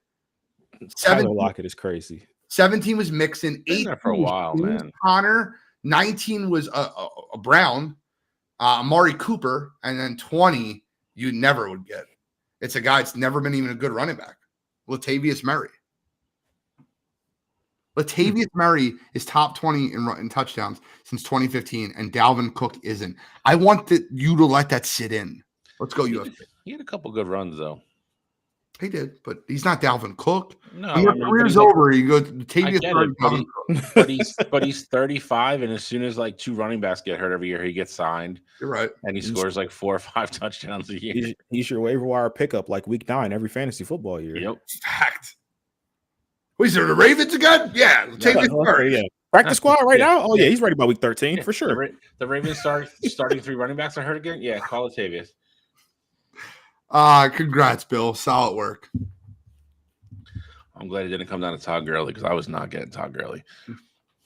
But I'm so mad I got 12 and 13. Melvin Gordon and Eckler. That bothers me. Melvin Gordon was on the list. He was on the list. He was tied for 10. Oh, okay. So then Eckler was he the counted. one. Yeah. Eckler was 1 touchdown away from being on the list. Just FYI.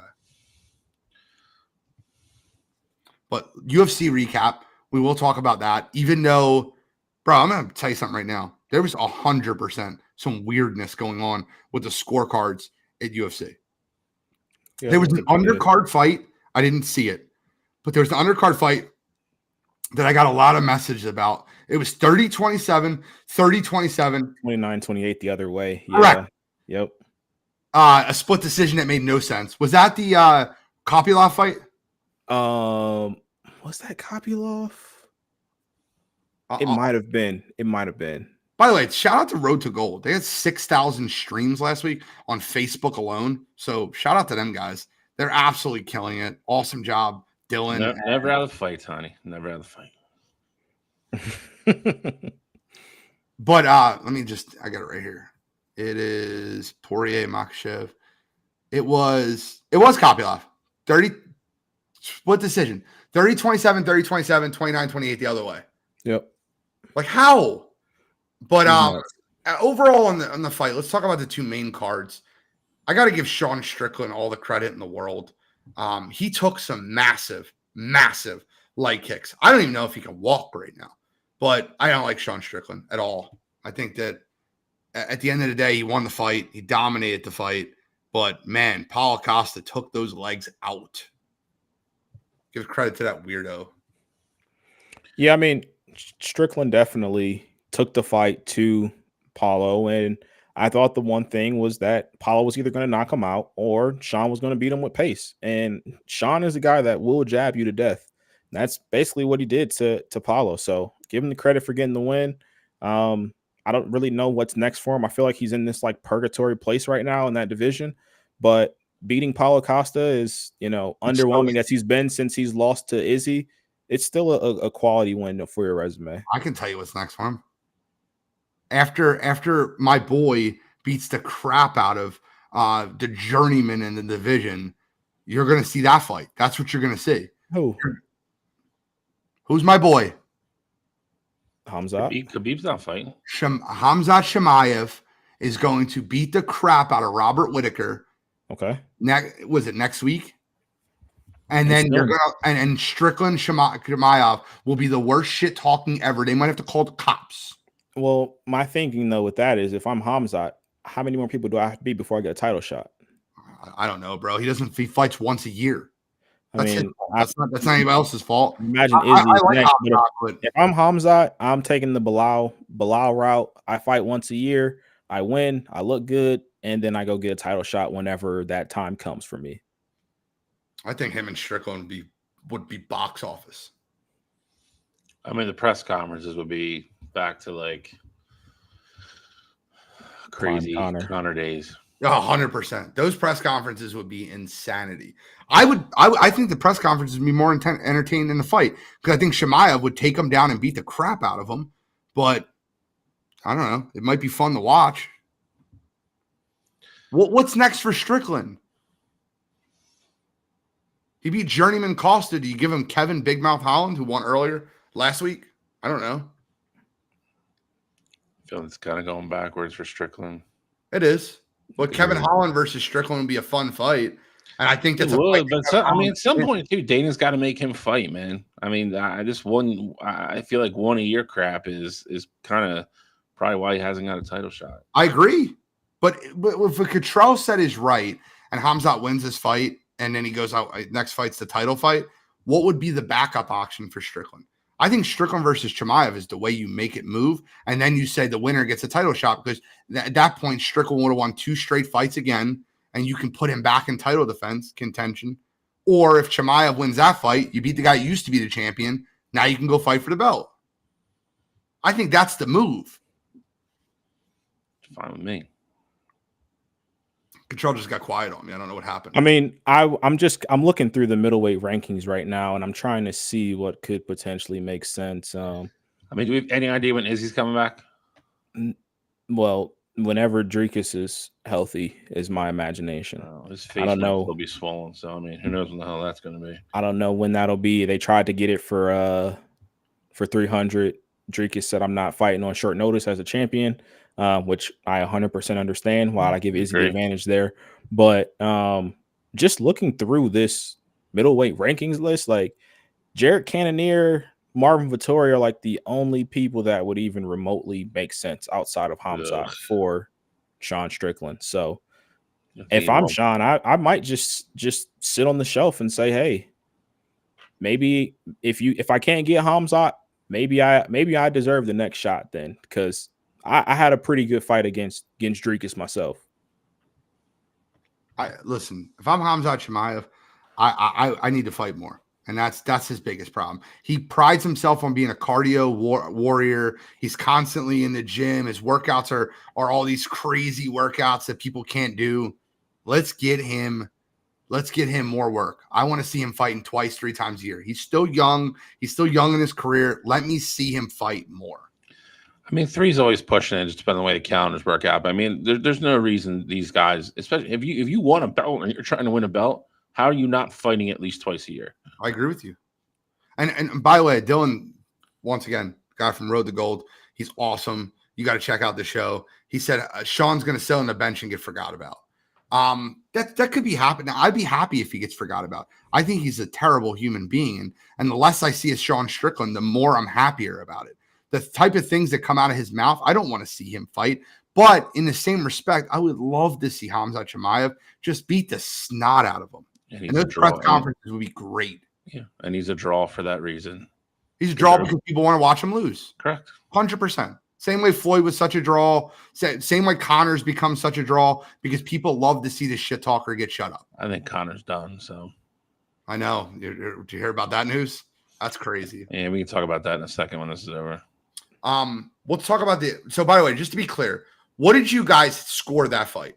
The Strickland Costa fight? Because that was one of those fights, 50-45, 49-46, and 49-46 the other way. Yeah, I had 49-46. I think if you were 49-46, maybe even 48-47 for Strickland, I think you were in the ballpark and realizing what you were looking at and understanding you know what you're doing. I couldn't find a second round to give Paulo Costa. Like if I went back and watched that fight a second time. Like just to be clear, I sped through the Holland arm triangle, which was broke his arm. It was fun. But I didn't watch it live because I was busy that night. I was at the Phillies game. And then I watched that fight twice, the Strickland Costa fight twice. And because I seen the 49-46 the other way. And I tried to figure out a second round I could give Paulo Costa. And I just didn't understand where it came from. Well, Kachuk, could you find the second round to give him? I mean, I will say early on, like early in the fight, it was kind of back and forth, I guess. But yeah, I only gave Paulo one. I would have had it 49-46. I don't think Sean necessarily like dominated the fight in any, fashion of the word, but I thought that he did enough to win 4 rounds. Okay. I thought that Sean won 4 rounds clearly. I thought the round that I gave Costa, I felt like was closer than. So like my point being this, right? I gave Costa the first round. That's the only round I gave him. So you were closer to 50. You're saying it should be closer to 50-45 than 48-47. Correct. And the funny part is when you look at the scorecard for the guy that went 49-46 the other way, the only round he gave Strickland was the 5th. And like in my head, I'm thinking, how did he not win the 4th round? The 4th round was not close. But all right. So next fight this was a great fight. I thought it was an incredible fight. The intro was great. Give Dustin Poirier all the credit in the world. Dustin Poirier made Islam look beatable. And the one thing that scares me about Islam and how good he can be is Poirier caught him. Poirier split him. Poirier bloodied him. But it never felt like, Control, maybe I'm wrong. Dylan, maybe I'm wrong. Did you ever feel like Islam was just dazed and at the point where he could get knocked out? Because even when he got split, it just felt like it's fighters have this mystique, right? Before they get knocked out, they're very tough to get knocked out. But once that chin gets cracked, it's a lot easier to crack it the second time. It's like you break the armor. I never felt like Poirier ever broke the armor. He definitely caught him with a few shots, but I never felt like Islam was in serious trouble to get stopped. Yeah, I didn't either. But I would say in the 4th round, you talk about Poirier opening him up. The first shot was really the only shot that he landed in the first round. It was right above the eyebrow and it split him. But Islam dominated that round. I thought in the 4th round, it looked like Poirier had figured out something. And so I was like, all right, well, this 5th round comes like maybe he gets a knockdown. Maybe he knocks him out. Like, he's got the hands flowing. And then Islam came out in that 5th and was dominant yet again. In that fight, personally, the only round that I gave Dustin was the 4th round. I thought the first round would have been, in my book, I would have had a 10-8 round. Dustin literally landed one punch the entire round. He was getting backpack, close to getting submitted. To me, that screams 10-8. So I would have had it 49-45 had it gone to decision because I think Islam was winning that 5th round as well. But I thought it was a good fight. Like, I don't think my scorecard necessarily like embodies what the fight actually looked like. Right.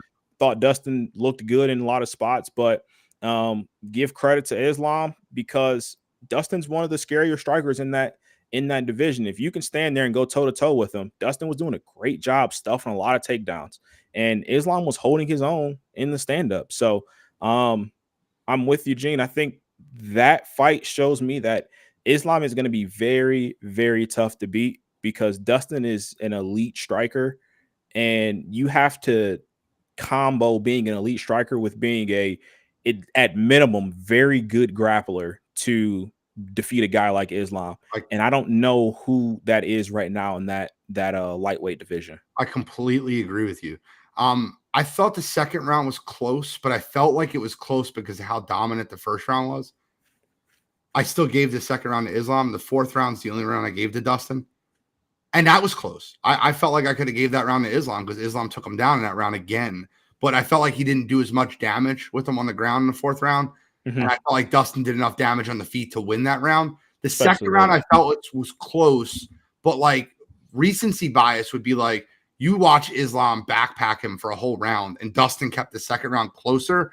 So you felt like I could see where a judge goes, oh, Dustin won that round because it was a lot better. It's like one of those things where if someone dominates you really bad in the first and the second round looks closer, you're way more willing. And that's the guy that had it 2-2 gave Dustin 2-4. And I understood that. I had it 3-1 and I had Islam winning the fourth, obviously, or the fifth, obviously, before the Darce choke. Islam, the only thing I left that fight saying was Islam's beatable by the right person, but he's got a hell of a chin on him, man, because Dustin has caught people with shots like that, and they've been stunned or they've been moved, and Islam just kept going forward.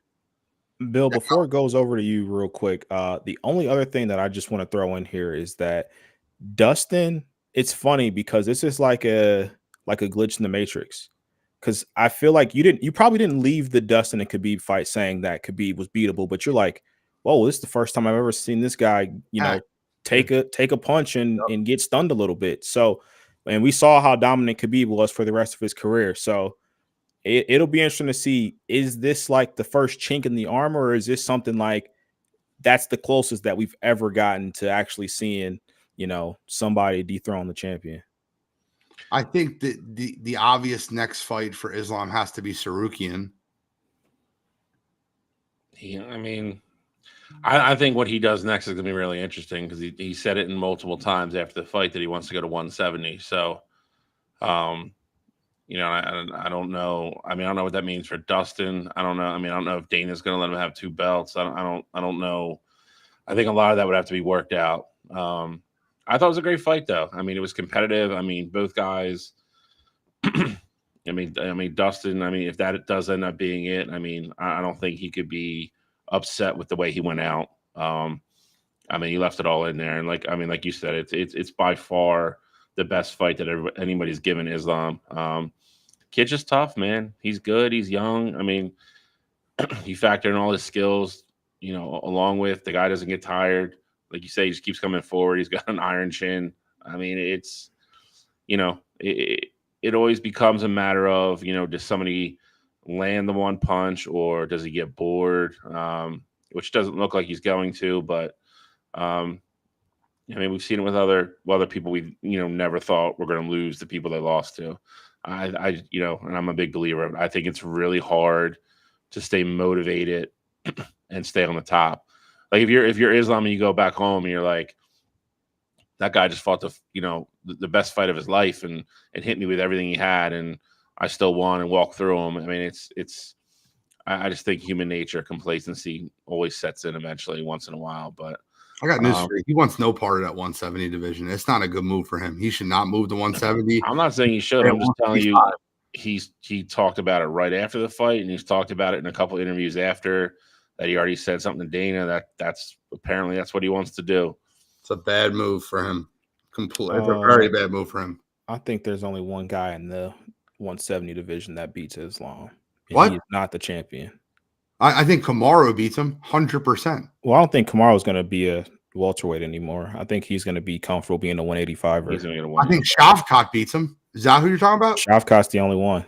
I think Shavkat beats him. I think Kamaru, if he goes down to 170, beats him. And Leon Edwards has a huge background in wrestling and can knock you out.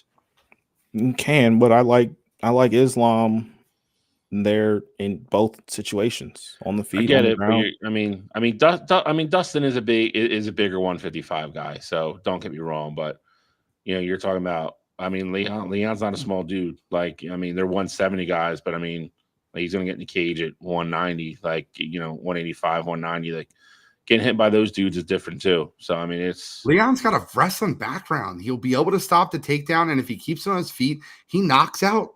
I'm telling you, that's not a move for him. I don't like that move for him at all. I think he stays and dominates the 155 division and keeps himself. And by the way, if I'm Dana, I'm like, you have to beat Shavkat to get a title shot because Leon Edwards is fighting Bilal Muhammad next month. Yeah, but I think Islam, his next fight should be Arman, and if you beat Arman, then I think you get the title. That's where I think it gets tough for Dana to say no because realistically, what big fight is left for him after that?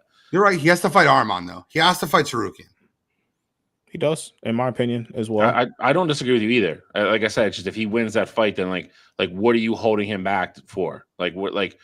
Realistically, what are you like? No, you have to stay in this division for this huge fight. Like blah blah blah. Do you give him a title shot at 170 right away? If he beats Arman, yes. I don't know if I do that. I agree with Gene. I think that's where it gets tricky. I make him fight Shavkat. I don't know if you're not doing that. Okay, so Gene, hear me out.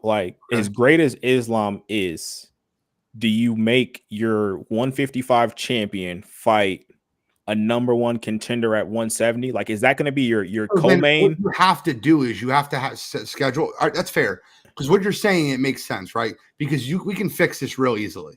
You have Bilal versus Leon, winner fights Shavkat, and then Islam versus Sarukian. And basically, you have the two winners face each other in a 155, 170, where you don't have to earn the title shot because essentially it goes 170 is defended twice by the time that. Correct. That's fair. That makes sense. But I think Sarukian will end up being the guy he ends up. Look, let me just be clear when I say this. I think Shavkat will end up being the guy that stops Islam. I think Islam beats Sarukian. And then I think Shavkat is the 170 champion by the time Islam gets there. And I would love to see that fight because that's going to be worth the price of admission. 100%. They don't have any kind of weird thing those two will fight each other. Yeah. No, they'll fight her. Shavkat's not in the same camp. I know. Yeah. No, they're not weird like that. The only other interesting thing about the lightweight division that could be tricky coming up is what Max Holloway decides to do. You go out and you look like that against Justin Gaethje. If you want to stay at 155, you can compete for a championship. Everyone's expecting him to face Ilya for the next fight for the belt at 145. But if that's not the case, then Max Holloway is going to be a name to look out for to fight Islam as well. Ilya Sean O'Malley is the fight. Sean O'Malley can't do that this soon, in my opinion. I think that Sean wants it. I think Ilya wants it. I think it's a big targeted fight. Ilya's first title defense can't be against somebody that's not even in that division. It's fair. I don't think it's going to be Max Holloway. So, if you give him a title to fight, what do you give him, Brian Ortega? I don't. And I don't know. I would give it to Max. I think Max is the clear. I don't think Max Holloway's going to fight him at 140. I think he's going to want to stay at 155 after that Gaethje fight. I think he will fight anybody, wherever, at any weight. That's fair. All right, guys, let's wrap up UFC. Let's talk about quick NFL action before we give our Belmont picks. Just wanted to address the contracts of Justin Jefferson getting paid and Christian McCaffrey getting his extension. Your thoughts on those two? And I guess the holdouts, right? CeeDee Lamb holding out, Dak and Tua both in the media discussing. And we can talk about this a little bit more next week. We're already up against it. But I do kind of want to get the news out there. CMC got paid. I just want to be clear. CMC got paid for this year and next year. The extension he got that is down the line is when San Fran feels like, I don't feel like he's going to earn that money.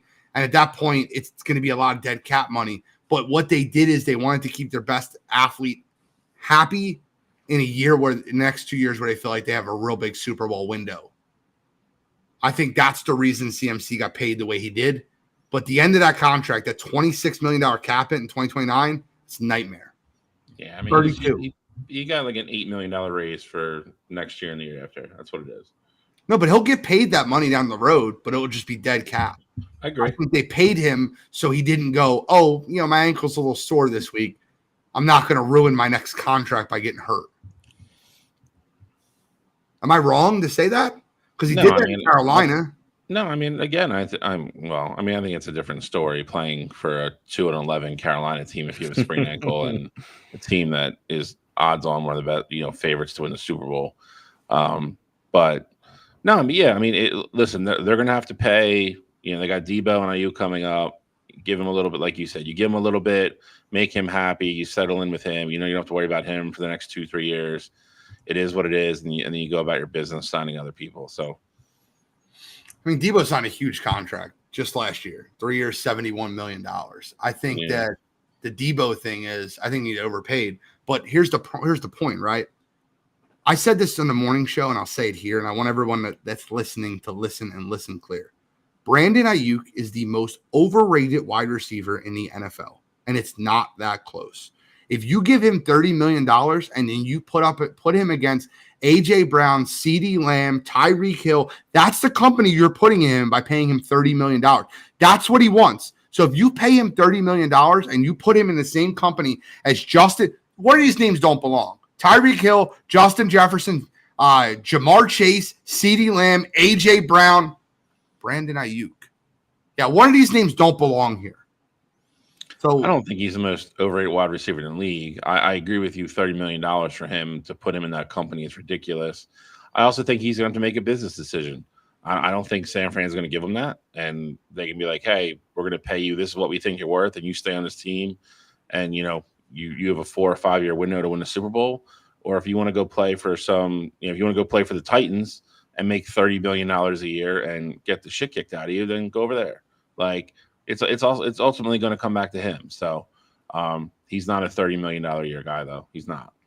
100%. Yeah, I mean, I think it's going to depend on what the San Francisco 49ers are willing to give him up for. Because if a team comes in, they're like, hey, we know you're not going to pay him. He's going to be a free agent soon, and we got to give him a whole bunch of money. We're not giving you guys a first or second round pick for him. At that point, if I'm San Francisco, I'm like, hey, I think he's valuable enough where I keep him for this year and just let him walk in free agency. Because if we win a championship with this roster as is, then, so be it. Who cares if we don't get a return for him? Now, I think with where the receiver market is at, if I just saw Stephon Diggs got shipped out for a second round pick, for the following year, if I'm a team, I'm like, hey, well, I know Stephon Diggs, he may not be where he was at, but he's still better than Brandon Ayuk. So I'm not giving up a second round pick to get a guy like Brandon Ayuk when I know I have to pay him close to $30 million, if not more than that. So I think that's going to be something that San Francisco has to weigh. For me, I would say it would make more sense to, if you can get him on a better deal, I'd keep him. I think he's a better receiver than what Deebo Samuel is. I understand that Deebo is more versatile. They run the ball with him more, things like that. But you got Christian McCaffrey. He's locked in for the next 4 years under contract with you. I would personally trade Deebo before I traded Brandon Ayuk, depending on what that number looks like for Brandon. I would 100% trade Brandon Ayuk before I trade Deebo Samuel. I think that you can replace Brandon Ayuk. I think you can't replace a guy of physicality on the screen passes, the bubble screens like Deebo Samuel has. I just don't believe it. Just an opinion. The point I wanted to bring up was to Jetta's contract because, sorry, go ahead. I was going to just ask, is Deebo the same player on a different team? Yes. Yes. The answer is yes. I mean, I don't think he's a bad player. Anybody can throw in the ball 6 yards and watch him break. I get it, but I mean, I don't think Brandon Ayuk's the same player on a different team. I mean, I don't think. I think Brandon Ayuk is definitely more quarterback dependent, but at the same time, like the way that Shanahan comes up with unique ways to use Deebo, I also don't think you're just automatically just plop him in any other random offense and run the same sets with him either. Well, I can't say any offense, but like I'm saying comparable teams that Deebo Samuel would go to, I think he'd be the same player for them. Whereas Brandon Ayuk is very quarterback dependent or scheme dependent. Okay. I like that. I like that better. All right. So last thing, I just want to touch on the Justin Jefferson contract. I think that was super smart the way they paid him. They paid him over 4 years. That's going to be your rookie contract for JJ McCarthy. You got him a security blanket and you locked him up while you're not paying your quarterback. That's exactly the right move. That's a very smart move for the Minnesota Vikings. I love that. And also what that does is it puts an emphasis on the Dallas Cowboys, not on the Cincinnati Bengals, but on the Dallas Cowboys. CeeDee Lamb is holding out. Here's the situation that you're in. You have a mediocre quarterback at best, an 8 through 15 guy in Dallas. You have one number one target. Outside of him, you have no running backs on the roster that worry you, and you have 2 wide receivers that do not worry you, and it's similar to what New England has in the wide receiver room. If CeeDee Lamb is not on that team, that Dallas Cowboys offense is anemic. He has to get paid. Well, if you pay CeeDee Lamb, what are you going to do with Dak? What are you going to do with Micah? Dallas is in a really bad spot right now, and the most dependent player they need to pay is CeeDee Lamb. He means more to Dallas than Tyreek means to Miami, and that Jamar Chase means to Cincinnati. And listen, when they signed Dak to that deal, that this was always going to be the issue. They were going to kick it down. They were going to kick it down the road for a couple years, and they had that 2-year window to win. Well, now here you are. You didn't win, and like you said, you have to pay CeeDee Lamb, and you sure as hell cannot let Micah Parsons walk out of town. Dak's going to be the odd guy out there. Sorry. Just you think Dak's walking? Let him walk. No, I'm saying you think that's what's going to happen. Dak's walking. You can't tie up $150 million, $150 million in 3 guys. You can't. Control your thoughts. I think the only way Dak is the quarterback of the Cowboys in 2025 is if he wins the Super Bowl this upcoming year, and I don't see that happening. But as far as the receivers go and their importance, I agree with the sentiment. I think CD has the most leverage. I think Jamar is the interesting one to look at, though, only because we've seen Jerry Jones would sign CD to a ridiculous deal. If it meant that he has to shell out, $80 million up front just to make the cap work, like he would do that if he had to. Cincinnati won't. Yeah. Cincinnati won't do that. Their owner they have the poorest owner in all of the NFL, which is kind of crazy to say when you're talking about a billionaire, but they got the poorest owner in the NFL. Yeah, and they just paid Joe Burrow, $250 million. So I think Jamar Chase is the interesting one because T. Higgins is already asking for more money, and it looks like he's probably going to get traded before he gets paid from Cincinnati. Trey Hendrickson wants to get paid again, and he's asking for a trade as well. Jamar is by far Joe Burrow's favorite target, and they've had the connection since the LSU days. I think it's going to be very important that Jamar gets that number that he wants because I don't think that he would be willing to give Cincinnati a hometown discount. Well, hold on. Let me just give you an alternative. What's more likely to happen? Cincinnati to win without Jamar Chase or Dallas to win without CeeDee Lamb? I think they're closer than you think. I agree. I don't. Cincinnati we watched last year what an elite quarterback can do with no receivers. Agreed, but Cincinnati with just T. Higgins for 1 year, Tyler Boyd isn't there anymore. They don't have. My point being is delete Jamar Chase and delete CeeDee Lamb. I think the Cowboys probably still make the playoffs because their defense is elite. I think Cincinnati has an elite quarterback, and an elite quarterback can win without great wide receivers. I think Patrick Mahomes has proven he can do that. Yeah, I think Patrick is the one guy. Like, no, I'm not saying Joe doesn't have the talent to do it, but Joe hasn't proven that he can do that. So not even for me, it's not even that. I saw Aaron win 2 MVPs with Devontae Adams at wideout, and then the following year, Devontae Adams gets out of town. He couldn't even make the playoffs. It's fair. They did draft 2 rookies, though. Wasn't like they were walking in this season with. But I'm saying if Joe Burrow doesn't have Jamar there, and it's gonna be, Tyler Boyd's not there either, and it's just young One of guys. them is going to get paid. They have T and they have Jamar. Correct, So if but you delete Jamar, like you delete Tyreek Hill, you still have Waddle. You delete DeMar, you still have T. Higgins. You delete CeeDee Lamb, you have Tolbert, Gallup, Brandon Cooks. Cooks is dead, bro. Cooks doesn't worry you as much if he's the 1 versus if he's the 2, but I get your opinion. I mean, I get your point, but Let's give Belmont winners, boys. We're all right at 9:00. Chalik, if you don't mind giving us the prelude of the 170th Belmont Stakes. I'm kidding. I don't know which one. So, I mean, there is different stuff this year. They're actually running it at Saratoga Park this year versus Belmont Park because Belmont Park's under renovation, making the grandstands bigger so you can cram more people in there next year. So it's not going to be the normal track. That also affects the distance. Belmont's always hard to win because it's the longest race. It's a mile and a half. Horses are tired from running twice in the course of a month. So it's going to be a mile and a quarter. So it's going to be more like the Kentucky Derby. Same surface, obviously, but the run for the coronations will be this Saturday, Belmont Park or Saratoga Park, excuse me. I think the race goes off like 6:32, something like that.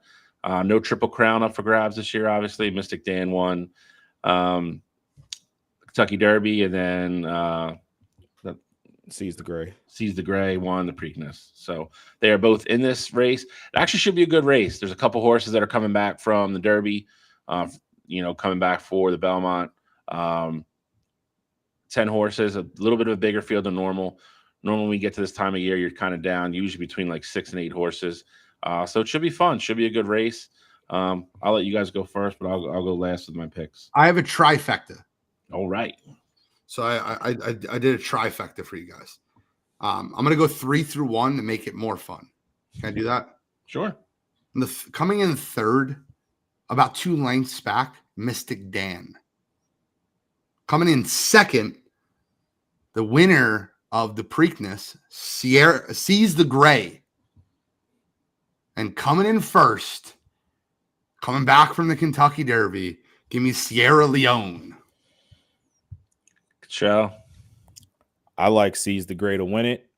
Ooh. I like the sleeper, though. The name. I'm a big name guy. Give me the Wine Stewart to be in that top 3. I got the Wine Stewart podium, but I like Seize the Gray to ultimately win. What was the funny one? Soup and Sandwich. All-time great. Right away. What was the good one from the Preakness? Was it Uncle Heavy or something? Whatever the Uncle hell Heavy. Yeah, something like that. Missed that guy. All right, I'm gonna go backwards as well. So fourth, I'm gonna go super factor for you. Fourth, I'm gonna go Mind Frame. Only gonna be his third race, but showing decent enough speed, I think he gets there. Third place, I got Seize the Gray. First and second, I think we're gonna get a repeat of the Kentucky Derby coming down the stretch. This time, though, I don't think Mystic Dan gets the perfect run. I don't think Sierra Leone gets held back in traffic and have to go out super wide and butt heads with the other horse coming down the stretch. I think he gets a clean run this time. I think Sierra Leone wins the Belmont Stakes. I think Mystic Dan's in second. I think it's a good race. Good luck with everybody on your bets. I hope everybody wins.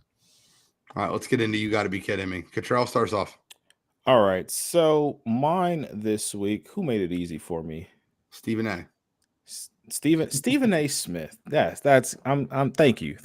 You're welcome. Well, this week you had Stephen A. on First Take arguing, going back and forth with Monica McNutt. She ESPN analyst, mostly covers a lot of like WNBA, college women's hoops, or NBA ball as well. And he's going back and forth with her, and he's talking about how First Take has always been like basically the pioneer of covering, women's sports and WNBA, and no one's covered more than what he's done. And Monica McNutt basically responded and said, it's great what you've been doing, but you could have been doing this 3 years ago. WNBA's been great, essentially. And so, of course, Stephen A. gets in his feelings, and he's like, wow. And, Molly cuts real quick the commercial. And then afterward, Stephen A. has his own podcast, and he goes on there, and he basically says, hey, well, you wouldn't even know who Monica McNutt was if it wasn't for me. And, you know, I have all these other women on my show. Molly Kieram's one of my hosts, and I had Carrie Champion before that. All these women have worked with me on First Take. So I can't believe that she would have the nerve to say that to me. Well, Stephen A., if you actually listen to what she said, it had nothing to do about the diversity that you have on First Take. We will give you your props there for sure. You have women on all the time. We know you're the EP over there for First Take. She talked about the WNBA and how you could have been talking about this way before. Asia Wilson has been the best player in the W for the last 3 years. She's playing incredible. She's having an incredible year this year as well. That's really getting lost in the sauce. But you've had plenty of opportunity to talk about the WNBA. And to your credit, you did sprinkle it in here and there more than other shows. But that's not what Monica was getting at. She said you could have been talking about the W, how you are right now 3 years ago, if you really wanted to. It wasn't a dig at you. She's just saying it hasn't been getting the coverage. And you take that and you flip it to say, well, I have all these women on my show. You guys should be grateful that I'm making you guys household names. For you to be that insecure about your position and for her calling you out and really ultimately being right about it, and you to go and take the dig and say we wouldn't know who these women are without you. This week for me, Stephen A. Kidding me. The part that was most rich about it is how quiet he was to Monica on the show and how like, okay, that's the route you want to go. Okay. And then did it on his podcast by himself. I'd much rather you have said that to Monica McNutt on the show after the break. It's because he can get more gangster on his podcast. That's why. Yep. I hated the way he handled it on his podcast. I really couldn't stand that. And I don't like when people do good things and have to tell you of all the good things they do. That bothers me. That makes it disingenuous. Shally. I got an easy one this week for me. Took a Peter Mercano, got banned from baseball, got caught gambling on baseball. I don't know. I think the more shocking thing is how bad he was at betting on baseball, that at some point he just decided to not stop before he got caught. Played for the Pirates, was on the Padres, rehabbing a knee injury this year after getting traded before he got caught. Over 231 wagers, all on baseball games, all in the outcome of games. Over 200 grand wagered and only won 4.3% of the time. Bro, you clearly don't know what you're doing. Like you could have picked games at random and picked at a higher percentage than 4.3%. Like this, like the people on Instagram that have animals that push balls down the stairs into baskets to pick finals, pick at a higher clip than you did. Kid wasn't a bad player either. Had a decent future. Couldn't stay healthy. He's gone. I don't know when these guys are going to learn, and I think you're going to see even more of it as we go forward. I don't think these guys realize how many computers and algorithms and all kinds of things that are constantly looking at all these games and realize how much oversight there really is. You're not going to outsmart the computer. You're not going to outsmart a bunch of numbers and graphs and everything else. You guys are all going to get caught. So your baseball career is over. I mean, good luck. I mean, you probably go play. He'll probably go play, in the Mexican League or the Venezuelan League or something like that. But he's not going to make the money that he was making here. You just pitched your career away, bud. So this week for me. Kidding me. I think I'm going to take the high road on the rest of this. I kind of already got into a lot of the things I wanted to get into. The Kennedy Clark thing was going to be you got to be kidding me. We discussed that at length. The Angel Reese, the way she reacted was going to be you got to be kidding me. We discussed that at length. I don't need to continue adding on. I will say this. I am super happy that the WNBA is finally getting the attention and notoriety. And I'll take my time for you got to be kidding me to express to all 271 of you watching live right now and all 1,000 of you that watched so far in the show and the people that download our show, give the WNBA more of your time than just Indiana Fever. It's a good product and it's entertaining. And I promise you this, if you go away watching a Connecticut Sun game or a New York Liberty game or a Las Vegas Aces game, disappointed in the way they play basketball, then you can message me privately. But I really think it's a great product, and I'm glad that the attention is there. And all I can say is watch out for 3, 4, 5 years from now, because it's not just Caitlin Clark. It's Juju Watkins. There's a lot of people in the pipeline that are going to come into the WNBA to make this a star-studded league. I'll use my time to talk about that instead of you got to be kidding me. I do wish the WNBA players would stop targeting Caitlin Clark, which we discussed earlier. But I don't have you got to be kidding me this week. We discussed it at length. So I'm good wrapping up there. Any final thoughts, gentlemen? The only thing that I wanted to throw in is that it's hilarious that Bill used that as his "you got to be kidding me" when we also got word today that Jonte Porter sent out a group message to everybody that he was gambling with and said, damn, we might just get hit with the RICO. Literally minutes before or hours before he was getting banned from the NBA. I don't know how stupid these players are. Like, you get all these memos and stuff before the season about what you can and can't do. And I don't know, like Bill said, I don't know how you think you're going to outsmart computers when you're using your real social and you're sending money to people and text messages. Like, you're an idiot. Completely agree with you. Any final thoughts, Shally? No, I'm good. I'm good this week. We're a little bit late, but I'll take 10 seconds to give mine. I'll say this, and cheesy as it may sound, I appreciate all the support that Wire2Wire's gotten over. I just posted something 4 years ago today. I made a post saying I'm really wanting to get into a podcast. I want to do it, and I want to get into it, and I really want to start talking about it. About a month later, I talked to Bill at the softball field and Cottrell at Fairless Hills and Ben Sound Crossing. To the point that last week was our first 1 million view week on our live streams.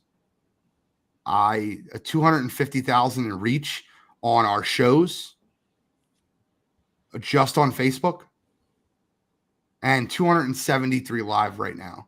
The growth that we've made in 3.5 years has been incredible.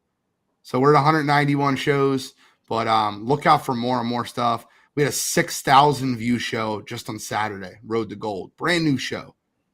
And if you guys can give as much love as possible to Alex Elmore and the Up and In crew, they're not getting the views they deserve because they're a great show and they have great content. And they're new, granted. But if any young podcasters out there, anybody that wanted to get into this and wants to follow what they want to do, follow it. Get involved. But you have to promote yourself. I promise you this. No one's going to promote you like you. So I kind of wanted to end the show there. I do want to wish a happy birthday to Tim Todd. He listens every single week.